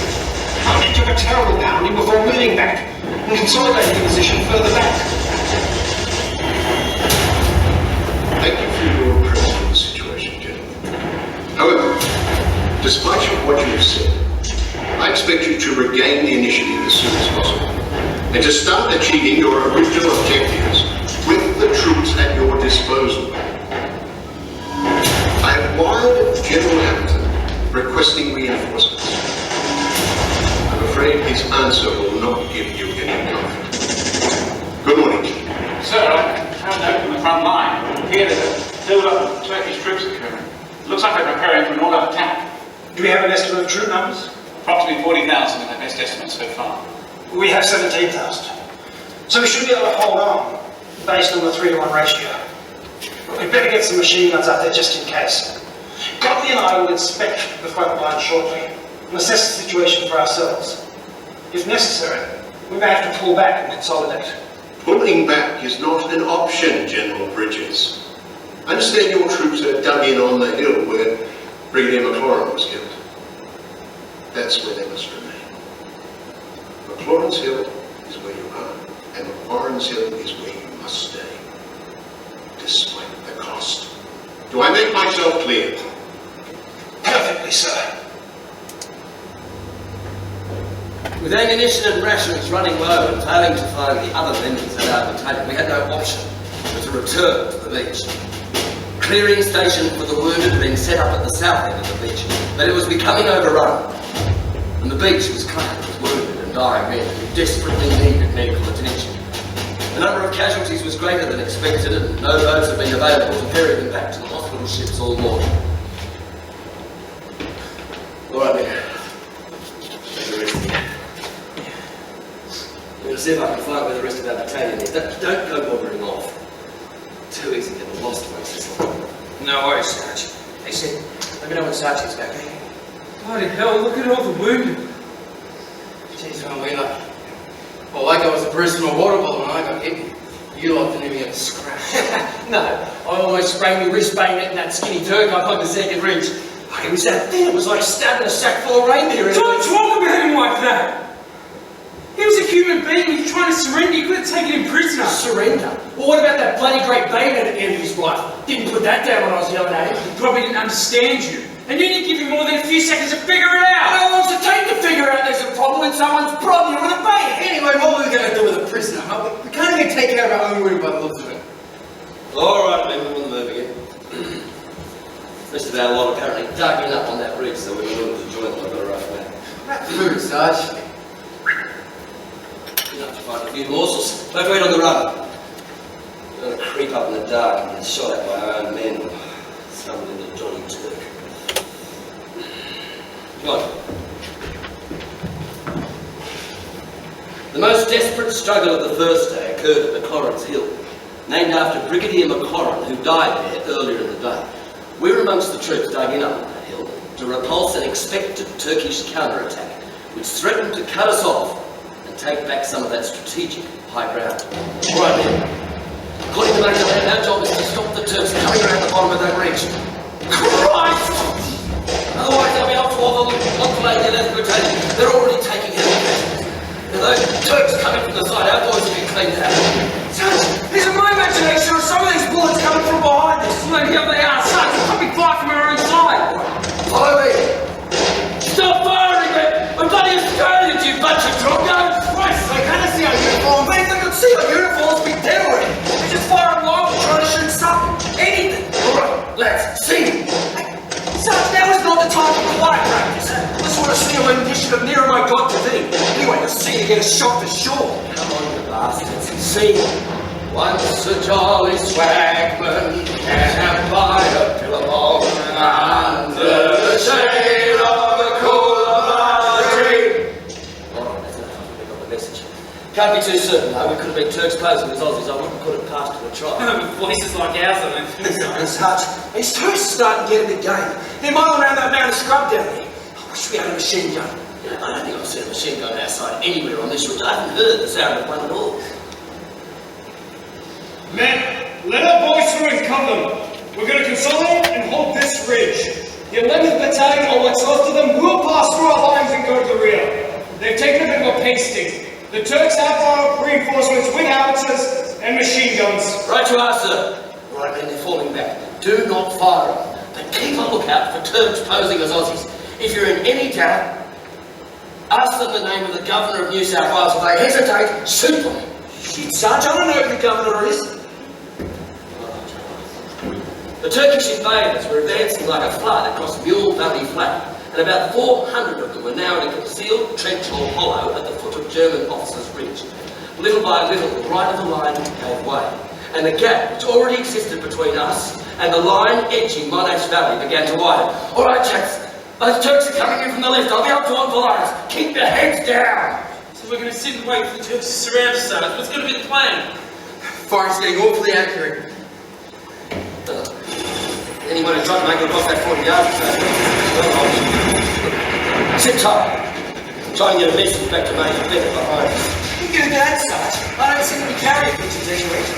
The good old Aussie ingenuity. Hand me out that box down there with Simpson.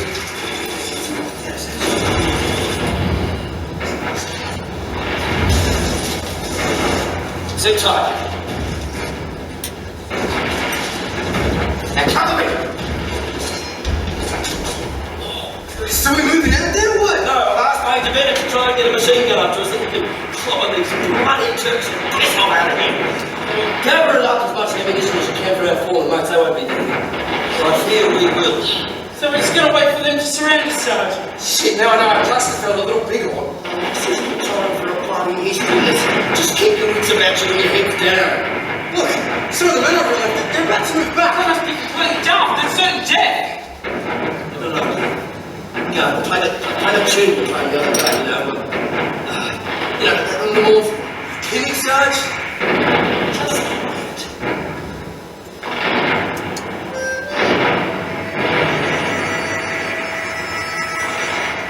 That's it, keep playing. Listen. Turks just stop firing.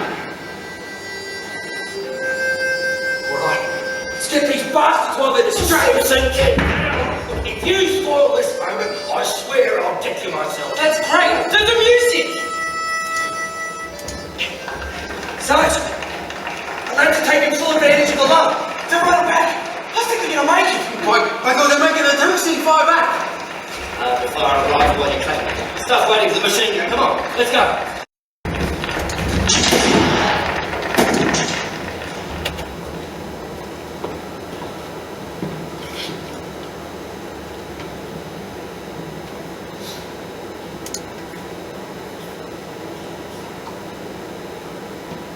Well, lovely, look like a Santa goes.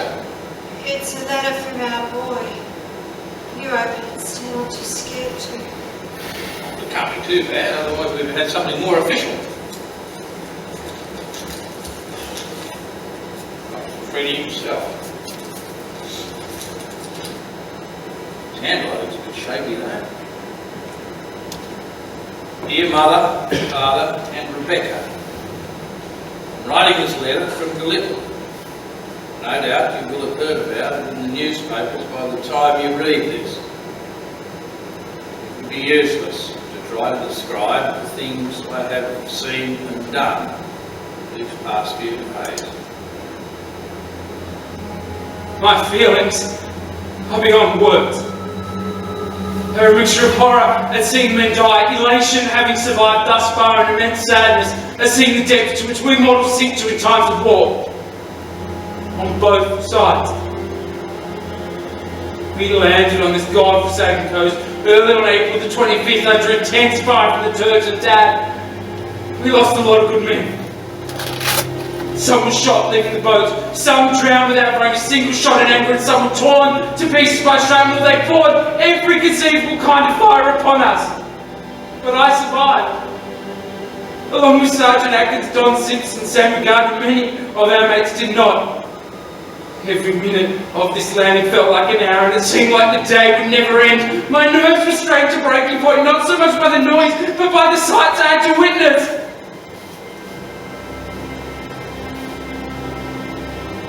Dad, I now have a small inkling of what you must have felt like in South Africa. Watching mates who trained were suddenly gone, it all seemed so pointless. I'm sure their families Turkish as well, who went on the debt that their loved ones has achieved. The only thing that keeps me sane is thinking of you all. Mum, please ask Rose if she'll write to me and cheer me up. Maybe not. She's probably forgot I already existed. Master darkness is setting in, and I can succumb to the mental and physical exhaustion of these past few days. Before I go, I trust you're well and out of harm's way. Your son, Fred. Well, I suppose we've lost our innocent and carefree boy that we once knew. He's a man now.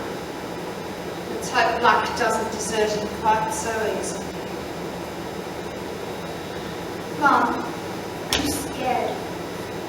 What's gonna happen to Freddy? Why do men have to start wars and kill each other all the time?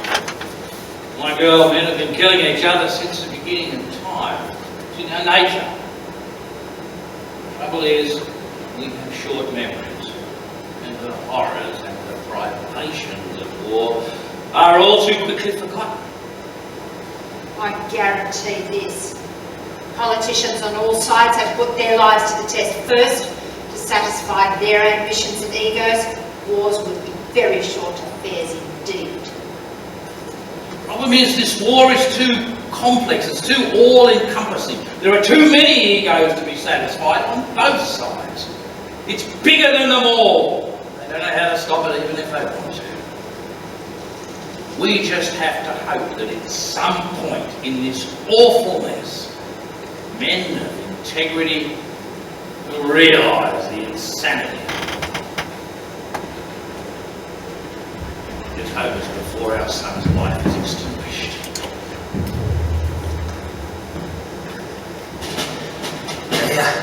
Anybody got a fag? I'm desperate. I haven't seen one for days. Yeah, I got one. We didn't smoke. The last few days enough to make anybody smoke. All right, men, got your rifles clean and all. I think we're for a busy night. We don't want any jamming or misfires. These Turks have been quiet all day. Hardly fired a shot. Someone must be cooking. What do you think, Sarge? Only quiet. Like from what I hear from the brass, that means only one thing. How many reckon are waiting over this, Sarge? Quite a few thousand from what I've heard. All the preparation our side's been doing. We're for a serious start. John the Turks apparently been building up reserves for days now. Is this a big marathon we're expecting now? Without a doubt. They've never had this many troops in the cities. And my guess is they're going to get a one big push. Piss us off back into the sea. It's going to be do or die for them or us. What if they succeed? Oh, straight for it. Don't even think about that, mate. We're here for the duration, and no amount of Johnny Turks is going to change that. That's right. We're not going in with it, right? Turks are bloody close, though. Hardly for it. We need to bring a coffee over there. You think the winds are actually head down on rush us as soon as it comes? Bloody hell, this must be the nigger. The next big hit. We're stopping each other the next push, Sergeant. I'm on the money. I'm not taking any chances. Could be a force of up to 6 bags.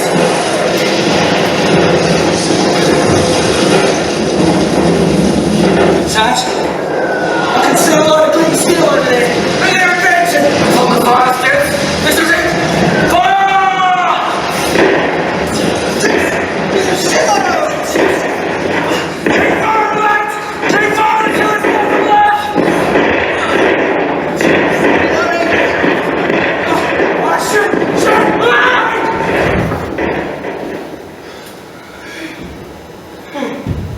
Bewildered by the fire poured upon them, the Turks were completely disoriented and cut down in their thousands. And as the first rays of daylight illuminated the battlefield, all movement had ceased. What a light that was, eh? You see the Turks just going down like 9 pins? Didn't even have to aim, there was just so many of them, you couldn't miss. What do you reckon, Fred, on Saturday? Even you got a few. Oh, look at all the bodies. What a massacre, what a waste of blood. May God forgive us for our actions this day. Never mind, God, mate. I'm just glad you came good, eh? For sure you got one that was aiming at me. See his rifle pointed right at me. Bang! He could have right in the guts. Thanks, mate. I owe you one. Freddy's right. Look at them. There must be thousands of bodies out there. Hey, Sarge. Do you think I'll try again today? Bloody luck. Gave them all the bloody nose this time.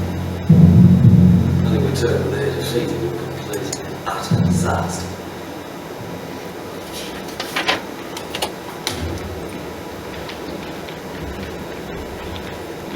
During the week following the crushing defeat of the Turkish attack, an unnatural stillness descended along the whole Anzac front.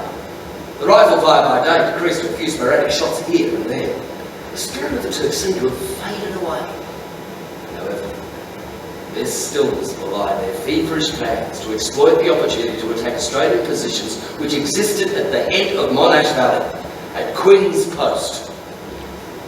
Ever since the 15th Battalion sortie on May 9th, some of the men involved were certain the Turks were digging underground towards Quinn's Post.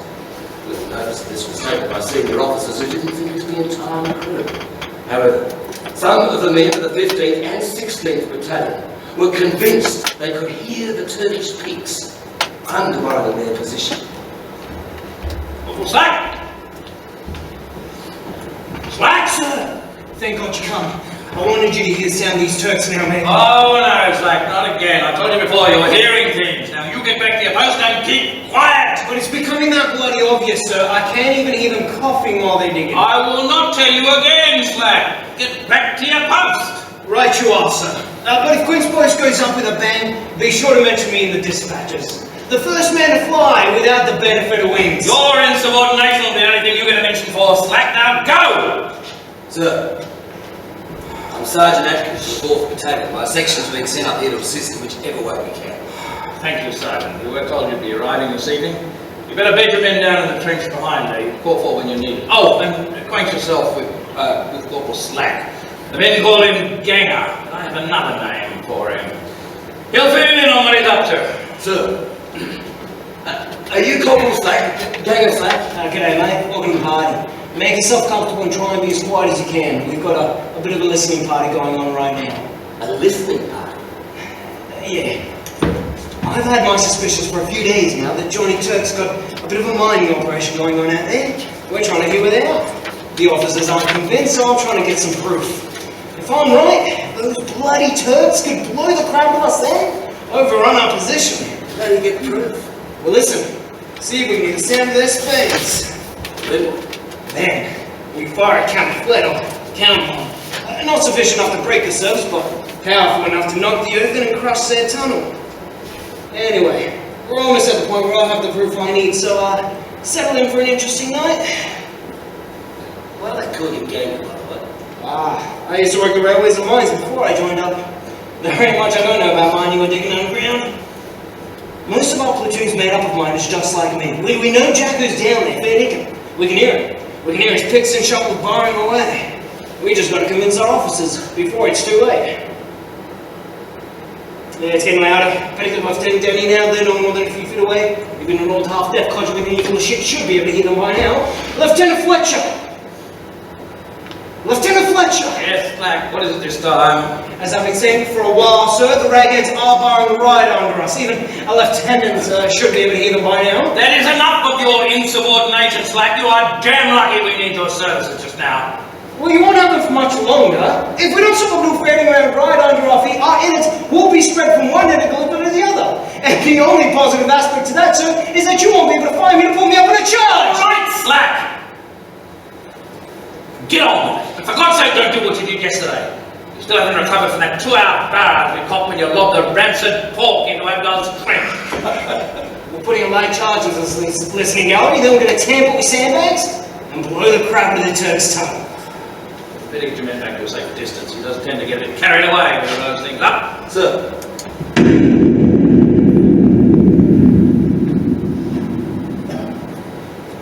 Sounds like that should have got the buggers. Don't see any signs of physical damage. That is unusual.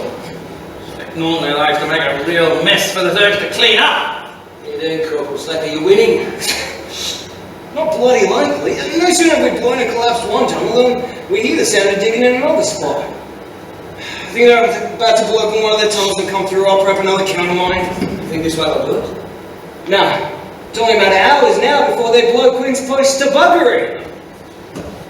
Look, he's exaggerating. But you better get back to your men. Form up just in case the Turks do break through and make a counter-attack. Look at Corporal Slack in his bed. Get back to your men, Sergeant. That's an order. Corporal Slack to look after himself. Sir. We were sleeping at Monash Valley when at 3:20 a.m. we were awoken by a series of loud and heavy explosions which shook the valley.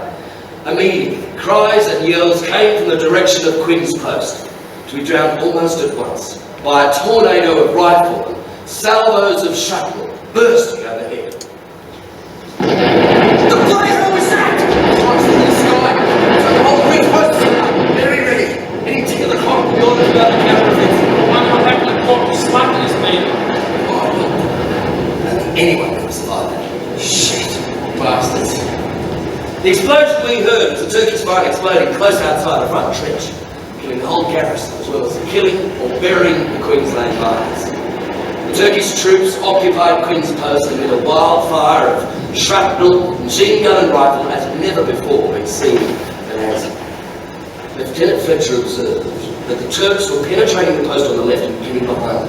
He ordered some of our men to clamber into the open above a support trench and from that position to shoot in the direction of the Turkish invaders. Unreckon, stop! You better form your men up. We do have a job to do. The Turks have broken through and they've overrun Queens. Take a platoon and clear the Turks out of that trench where they're holding out. We have taken the flanks, but headquarters wants to clear them out of the middle before they start down Monash Gully. With due respect, sir, the amount of machine guns they've got concentrated on the top of the bridge. Maybe they can clear the top before we cut to pieces. I mean, shouldn't we try taking the flanks first? Then we can pour much more rifle fire into their trenches eventually. They have to give up or try retreating. Then we can rout them out. Fewer casualties. But my orders are to charge the bloody trench. Lieutenant Fletcher! I have a message, an order action, direct from General Godley himself. He set up with the 13th Battalion reinforcements, so we make sure that it's carried out. It's quite short. It's addressed to whoever the bloody hell is now in charge of it. The message reads, and I quote, "Get that bloody charge underway now."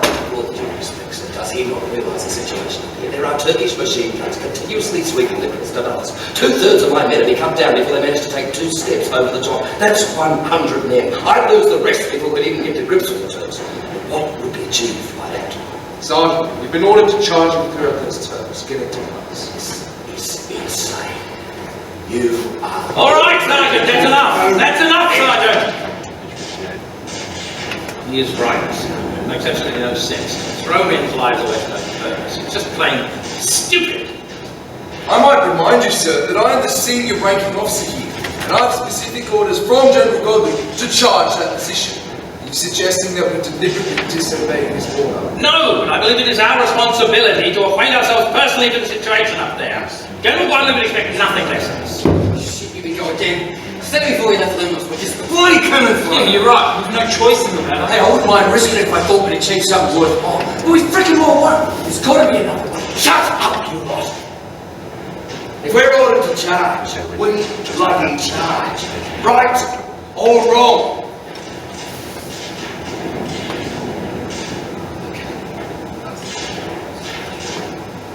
Now follow me. Form up. No, we've wasted enough time. When I blow this whistle, we're up and over. Any questions? No? Good. For God's sake, man! Before we do this, let's consider all the options.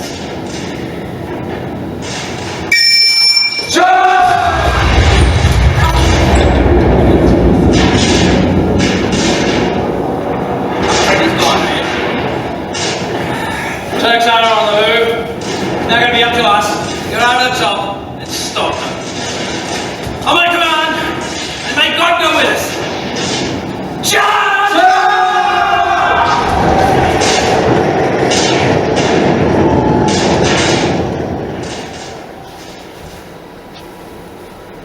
To go into that storm was certain annihilation.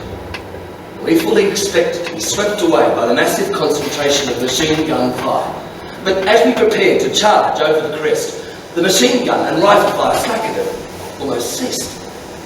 To the astonishment of all, few of our men fell. By some strange quirk of fate, the enemy chose that moment to launch an attack upon the left of Queen's Post. As the Turks issued forth from their trenches, the storm of bullets that preceded their assault stopped. Machine guns, the Turkish machine gunners on the left, opposite Queen's Post, could not shoot for fear of hitting their own men. We were practically unharmed. and began to pour a heavy fire into the emerging Turks. What was left of them fled in disarray back to their own lines. The last of the Turks scampered to quivers. What a pity, Sarge. Turned into a real turkey shoot towards the end there. I thought we were about to meet our mate when we got that on the charge. Well, this is still a jelly. I think we used up all our luck on that one. God help us next time. A message just arrived in headquarters. Gather round, lads. Message from General Godley, no less. Probably complaining we're still alive. Thanks to him. To the gallant men involved in the attack which removed the enemy from Quinn's post, I heartily congratulate you on a job well done. It is not easy to order men to go to almost certain death, and it falls heavily on the minds of those of us who must. The numerous acts of sheer heroes on the field of battle have not gone unnoticed. They will not go unrewarded. Despite everything, he seems grateful. In the end, I suppose that's what counts. Good on him. Just hope he remembers getting a slate in his miners. Lads deserve a Victoria Cross each. We mourn for you, whose peace may never come, who never more will see us. After Quinn's post, we were sent back to Anzac Cove for well-earned rest and recuperation.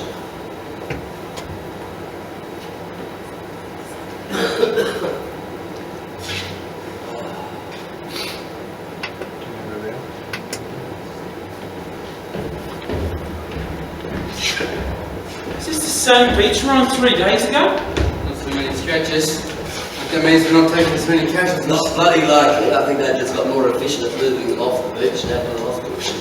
Any chance of a proper feed, Sarge? Bloody biscuits are wearing the teeth here. Maybe be able to pick up something from the quartermaster's tent. Maybe. Otherwise we'll get our daily rations later from the catering tent. So what's the latest scuttlebutt, Sarge? We winning yet? Apparently it's a bit of a stalemate. Turks have been trying to push us out with a number of assaults. Appear to be regrouping for another attempt. Brigadier McLaurin killed by a sniper up on the ridge. General Bridges was shot last week. Shit! Brigadier McLaurin and General Bridges. Bloody hell.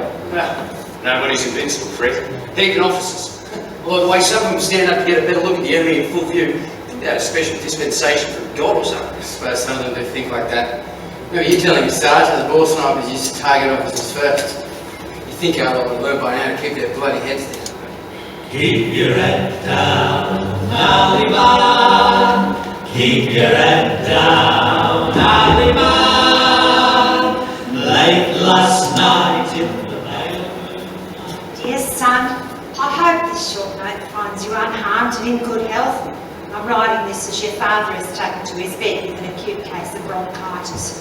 The doctor says with plenty of rest he should recover in a few weeks. I think worrying about you and the war has knocked him around a bit more than he's willing to admit. Rebecca is studying hard at school this year and doing well. I think she's trying to keep busy to keep the thoughts off you and the war. She avoids reading the newspapers in case there's any bad news from Gallipoli. Old Mr. Kelly next door died last week. And there were agapanthus all over his coffin when they buried him. They were his pride and joy to the very end. I still remember the time he took the heads off all the ones he had growing in his front garden.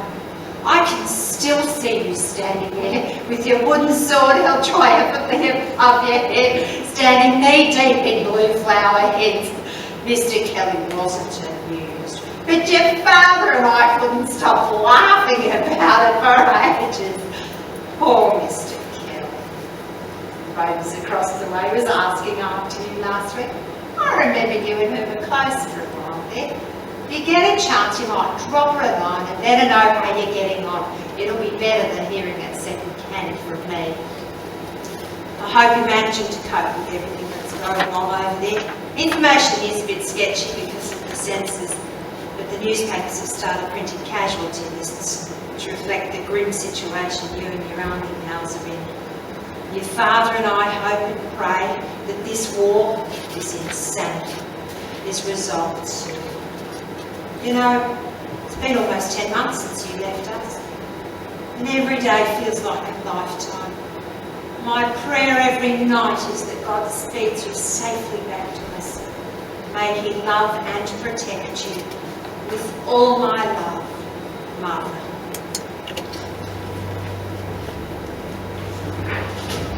In the funeral now. Illness had eaten into 70% of us. But the men stopped going on sick parade, and those who were already in hospital tried to desert back to their units.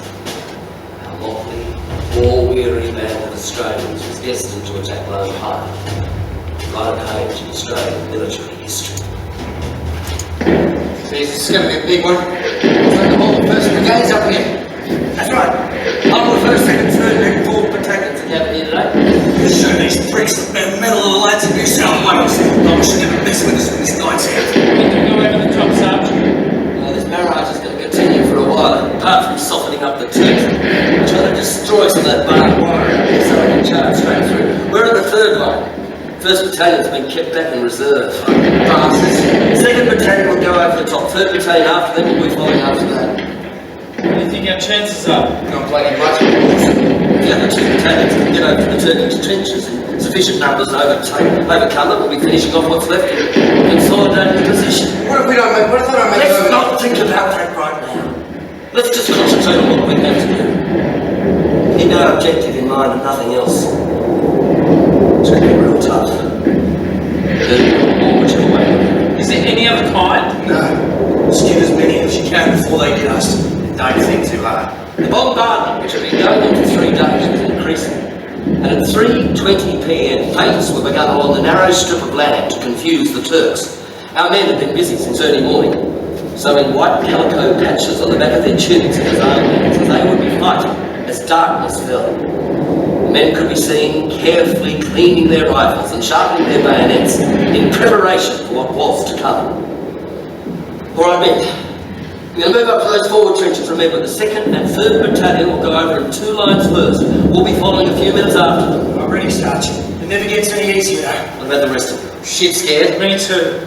At 5:30 p.m, the 2nd Battalion, with the 3rd Battalion close behind, attacked the Turkish-held Lone Pine.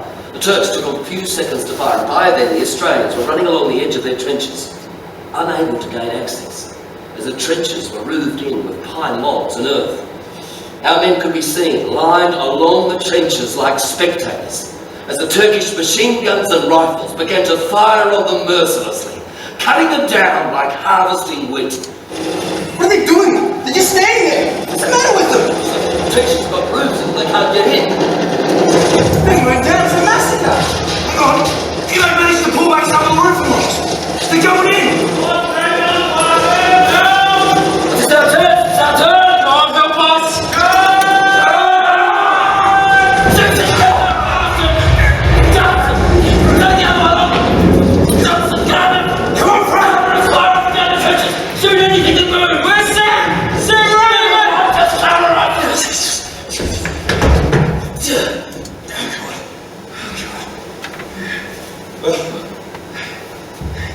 That's that. How you going, Sergeant? Well, okay.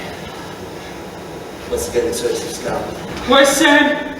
Sam, where are you? Sam? Sam! Oh, shit! Sam! Come quickly! Oh, Christ! Oh, Jesus. How bad is it, Sergeant? Just give me a minute. Doesn't look good. He's been hit in the chest. It's a lot of blood. I know he's going to make it for an old son. I can't believe it. He was right beside me and then I wasn't there anymore and I thought he stumbled and I kept going and he must have got hit. Kept going. How much of a choice, mate? We must have gone through a curtain of lead. Surprised any of us made it. Right. Well, I was thinking about this dead, another good man gone. You mean another good man sacrificed his insane war for what? For what? Steady, Fred, huh? David's got his own job, mate. Must have killed 10 of the bricks in a couple of while. I also killed today. But as God is my witness, I can never feel good about it. Fred, It's never easy for a righteous man to kill. This war won't be won by words alone. Private Samuel Gardner died, fighting an oppressor and an American slave.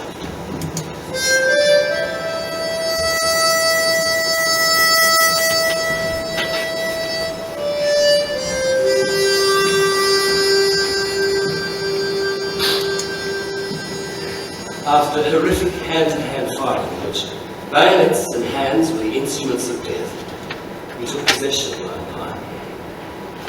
The cost in Australian lives was 2,000 dead or wounded. The cost in Turkish lives was even greater. 7,000 of their men lay dead or seriously wounded. 7 Victoria Crosses were awarded to Australians for their valour and bravery, and history would remember Lone Pine as Anzac's finest hour.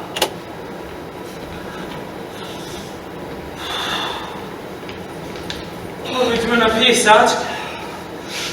Well, the Brits hit the Turks' right flank. Our job is to hit their left flank, and in the process take the territory between Suvla and Anzac. Our first objective is that small rise up there, Hill 60. How much of a hill? More like a bump in the ground. Mine looks small too, but I reckon it'll be just as tough as the other ones we've been going over lately. Hey, that sounds like the British softening the Turks further up. When do we go, Sarge? New Zealand's are going to charge and take those forward trenches up there first. Here they go! Shit, look at them go! Well, they look at the Turks from before! I'd say, wait, wouldn't you? We're from the Turks forward trenches already! Heavens, the what ain't charged? It's only 6 men an hour, it's been actually doing quite so well. Oh, we do, Sarge. Oh, we ain't up to score for seeing. In our state, we're like a war practical level and charge. All right, mate. Let me get the order. We're going to charge over that spur just as fast as we can. Let's give the buggers a bit of argy-bargy. Ready, Sergeant? Charge! As we charged, Turkish machine guns followed us across the first summit and down the southern side of Pelagic Dam. Of 150 men, only 40 of us reached the slope beneath a single oak tree. Johnson, Gardner, Simpson, you okay? Quiet, Sergeant. Me too, I can't believe we made it through that. What a reception that was. Just keep moving. Keep moving, Sandy. Come on, Frank. Head down. What do we do now, Sergeant? Those other 2 sections to get in to make a last push up the hill. Is that go? Shit, did we come through that? We didn't all come through. There are only 40 of us. We started with 150. Hell, I don't like those odds. I'm still the same reception as us, the poor bastards. They took the same number of casualties as us, Sarge. What do we do? The 3rd section just about to leave. I think when they get here, form up, make a large push up at 70 yards. Will we still have enough men? Right! Let's go! Let's blast on themselves! Just look in front of them as they came over the top. I don't think they're going to make it. There's a few more shells. What are we going to do now, Sarge? Without reinforcements, we can't go forward. We can't go back without being blown to pieces. Right, Sarge, you're in a bit of a pickle. Right, now stop what's happening back there. That last lot of cells that sets fire to the schooner. How intense the flames are. They're setting fire, mates. Setting off the bombs and ammunition amongst the dead and wounded. These bastard trucks are shooting anyone that tries to crawl out of the way. As I say, this smoke might just be our saving grace. If it gets any thicker, we'll try and push back to our old lines.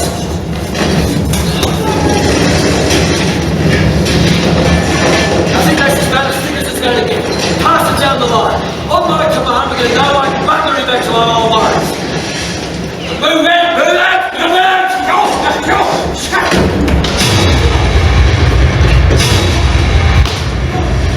Clinton Johnson, where are you? Where are you? Can you hear me?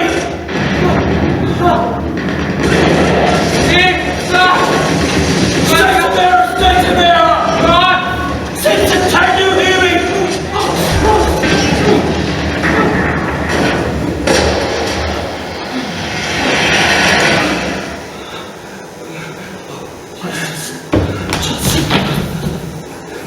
Oh, you've been seriously hit, man. Shoot your bearers all over. What about Simpson leaving again? My brother Simpson has a name. Of all of us, I thought you'd be the one to make it. What's the boat? Some win, some lose. None of us are immune from attack. What was the word, son? Are the Turks still up there? Has it ever made any difference?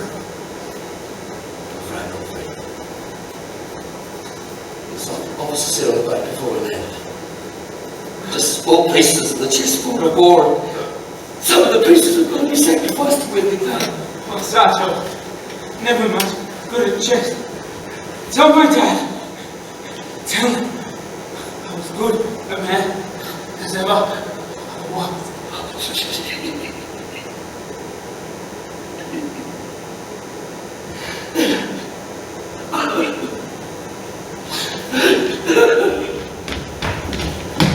You're too late. You fought and you died in the mud and the rain, a mile into hell and a mile back again. Upon in their game, not fallen but pushed, and the Portland somebody forever standing in line.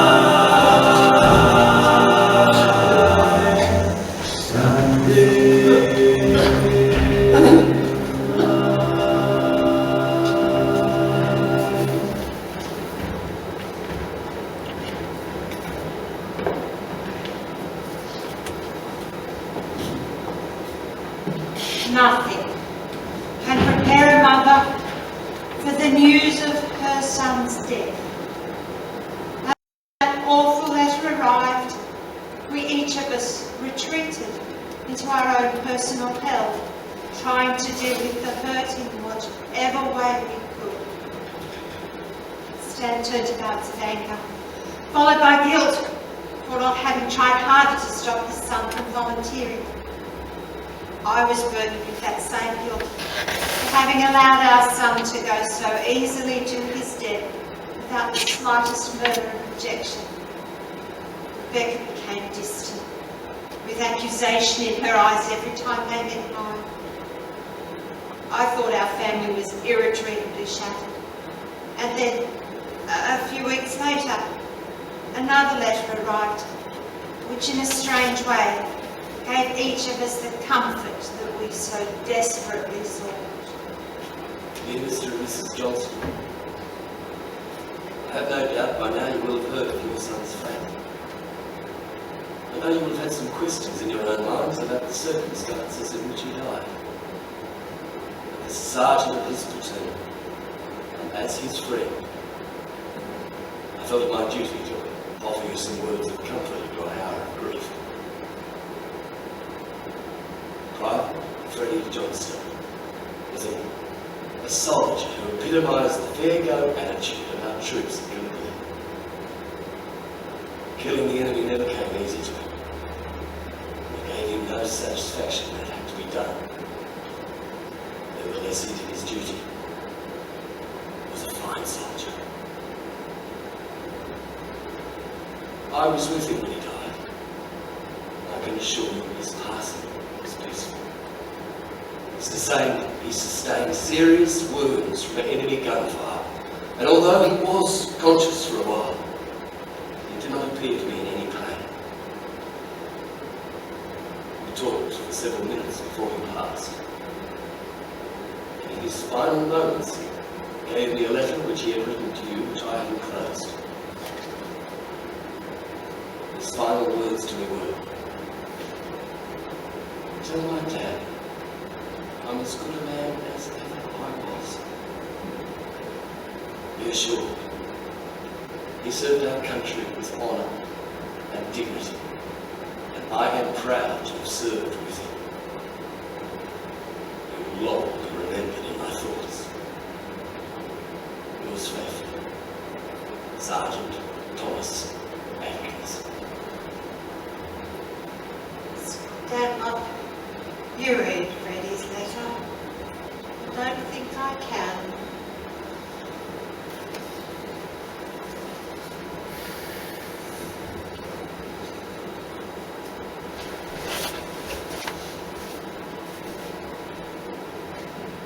Dear Mum, Dad, and Rebecca. Well, I'm still alive in this hellhole called Gallipoli. Been a while since I last wrote, for it is not easy to write these days. I I've had the miseries for over a week because my dear friend Samuel Gardner was killed at Lone Pine. It was with Sergeant Atkins, Don Simpson, me and the rest of the platoon as we charged an enemy trench. I didn't even notice he'd gone. I feel an enormous amount of guilt that I hadn't been able to save him. Seeing him go down, I could have helped him. Anyway, tomorrow we're having another crack at the Turks, so I just want you to know that while I can put pen to paper, that I love you. Mum, please tell Rose that I'll write to her as soon as this is over.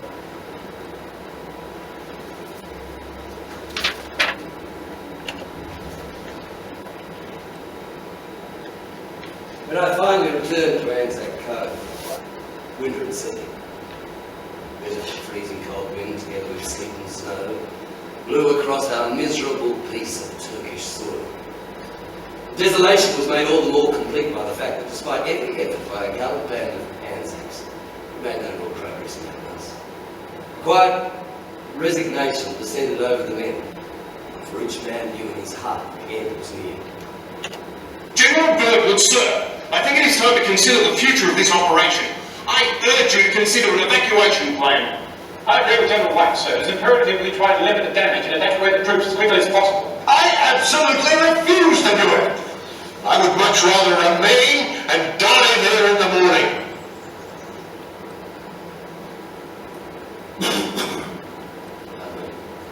Not long after that, Sir Ian Hamilton, ignoring Birdwood, realised the folly of maintaining our troops at Gallipoli and voiced that opinion to the War Council in London. Not long after that, the War Council took recall. On the 13th of November 1915, Lord Kitchener himself arrived at Gallipoli, spending just over 2 hours at Anzac Cove. 2 days later, he recommended to the British War Cabinet that the troops be evacuated.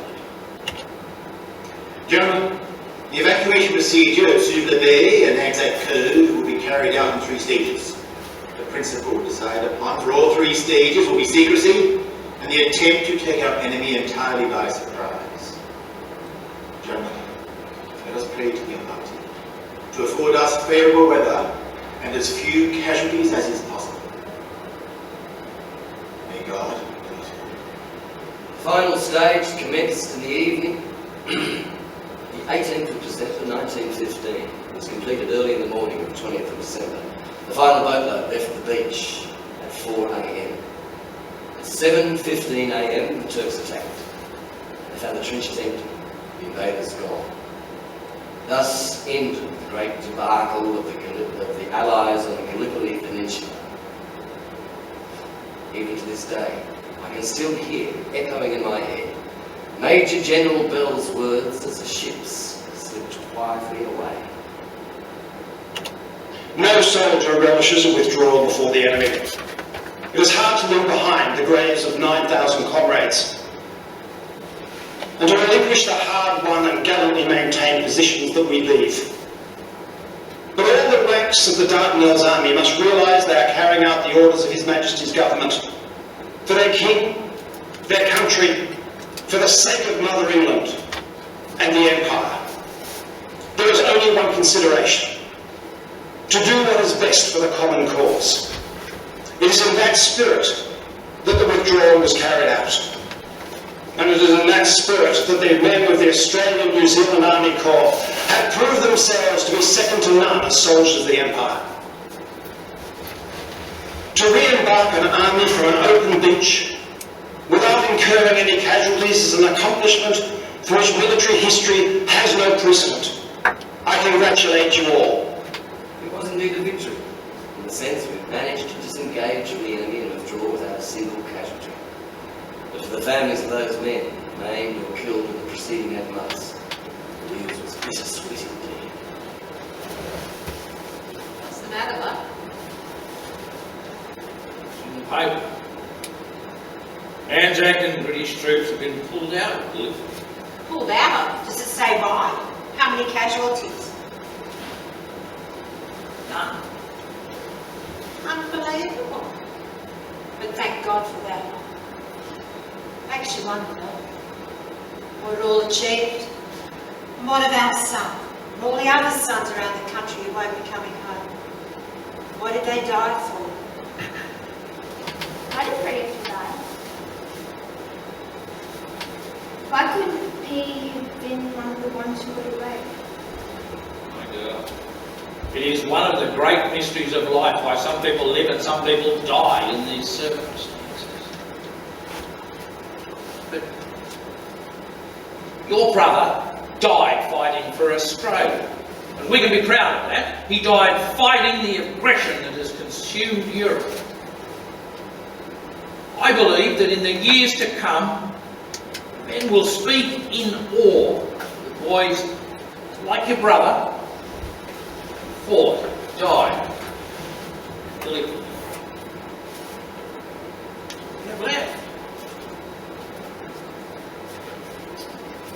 Anzac stood for and continues to stand for reckless bravery in a good cause, enterprise, resourcefulness, fidelity, comradeship, endurance that will not own defeat. It has for a century stood as a symbol of our nation's spirit and character, and epitomises the selflessness of those young men of the Hills Shire from around Australia and New Zealand who made the ultimate sacrifice in the Great War for the sake of Mother England.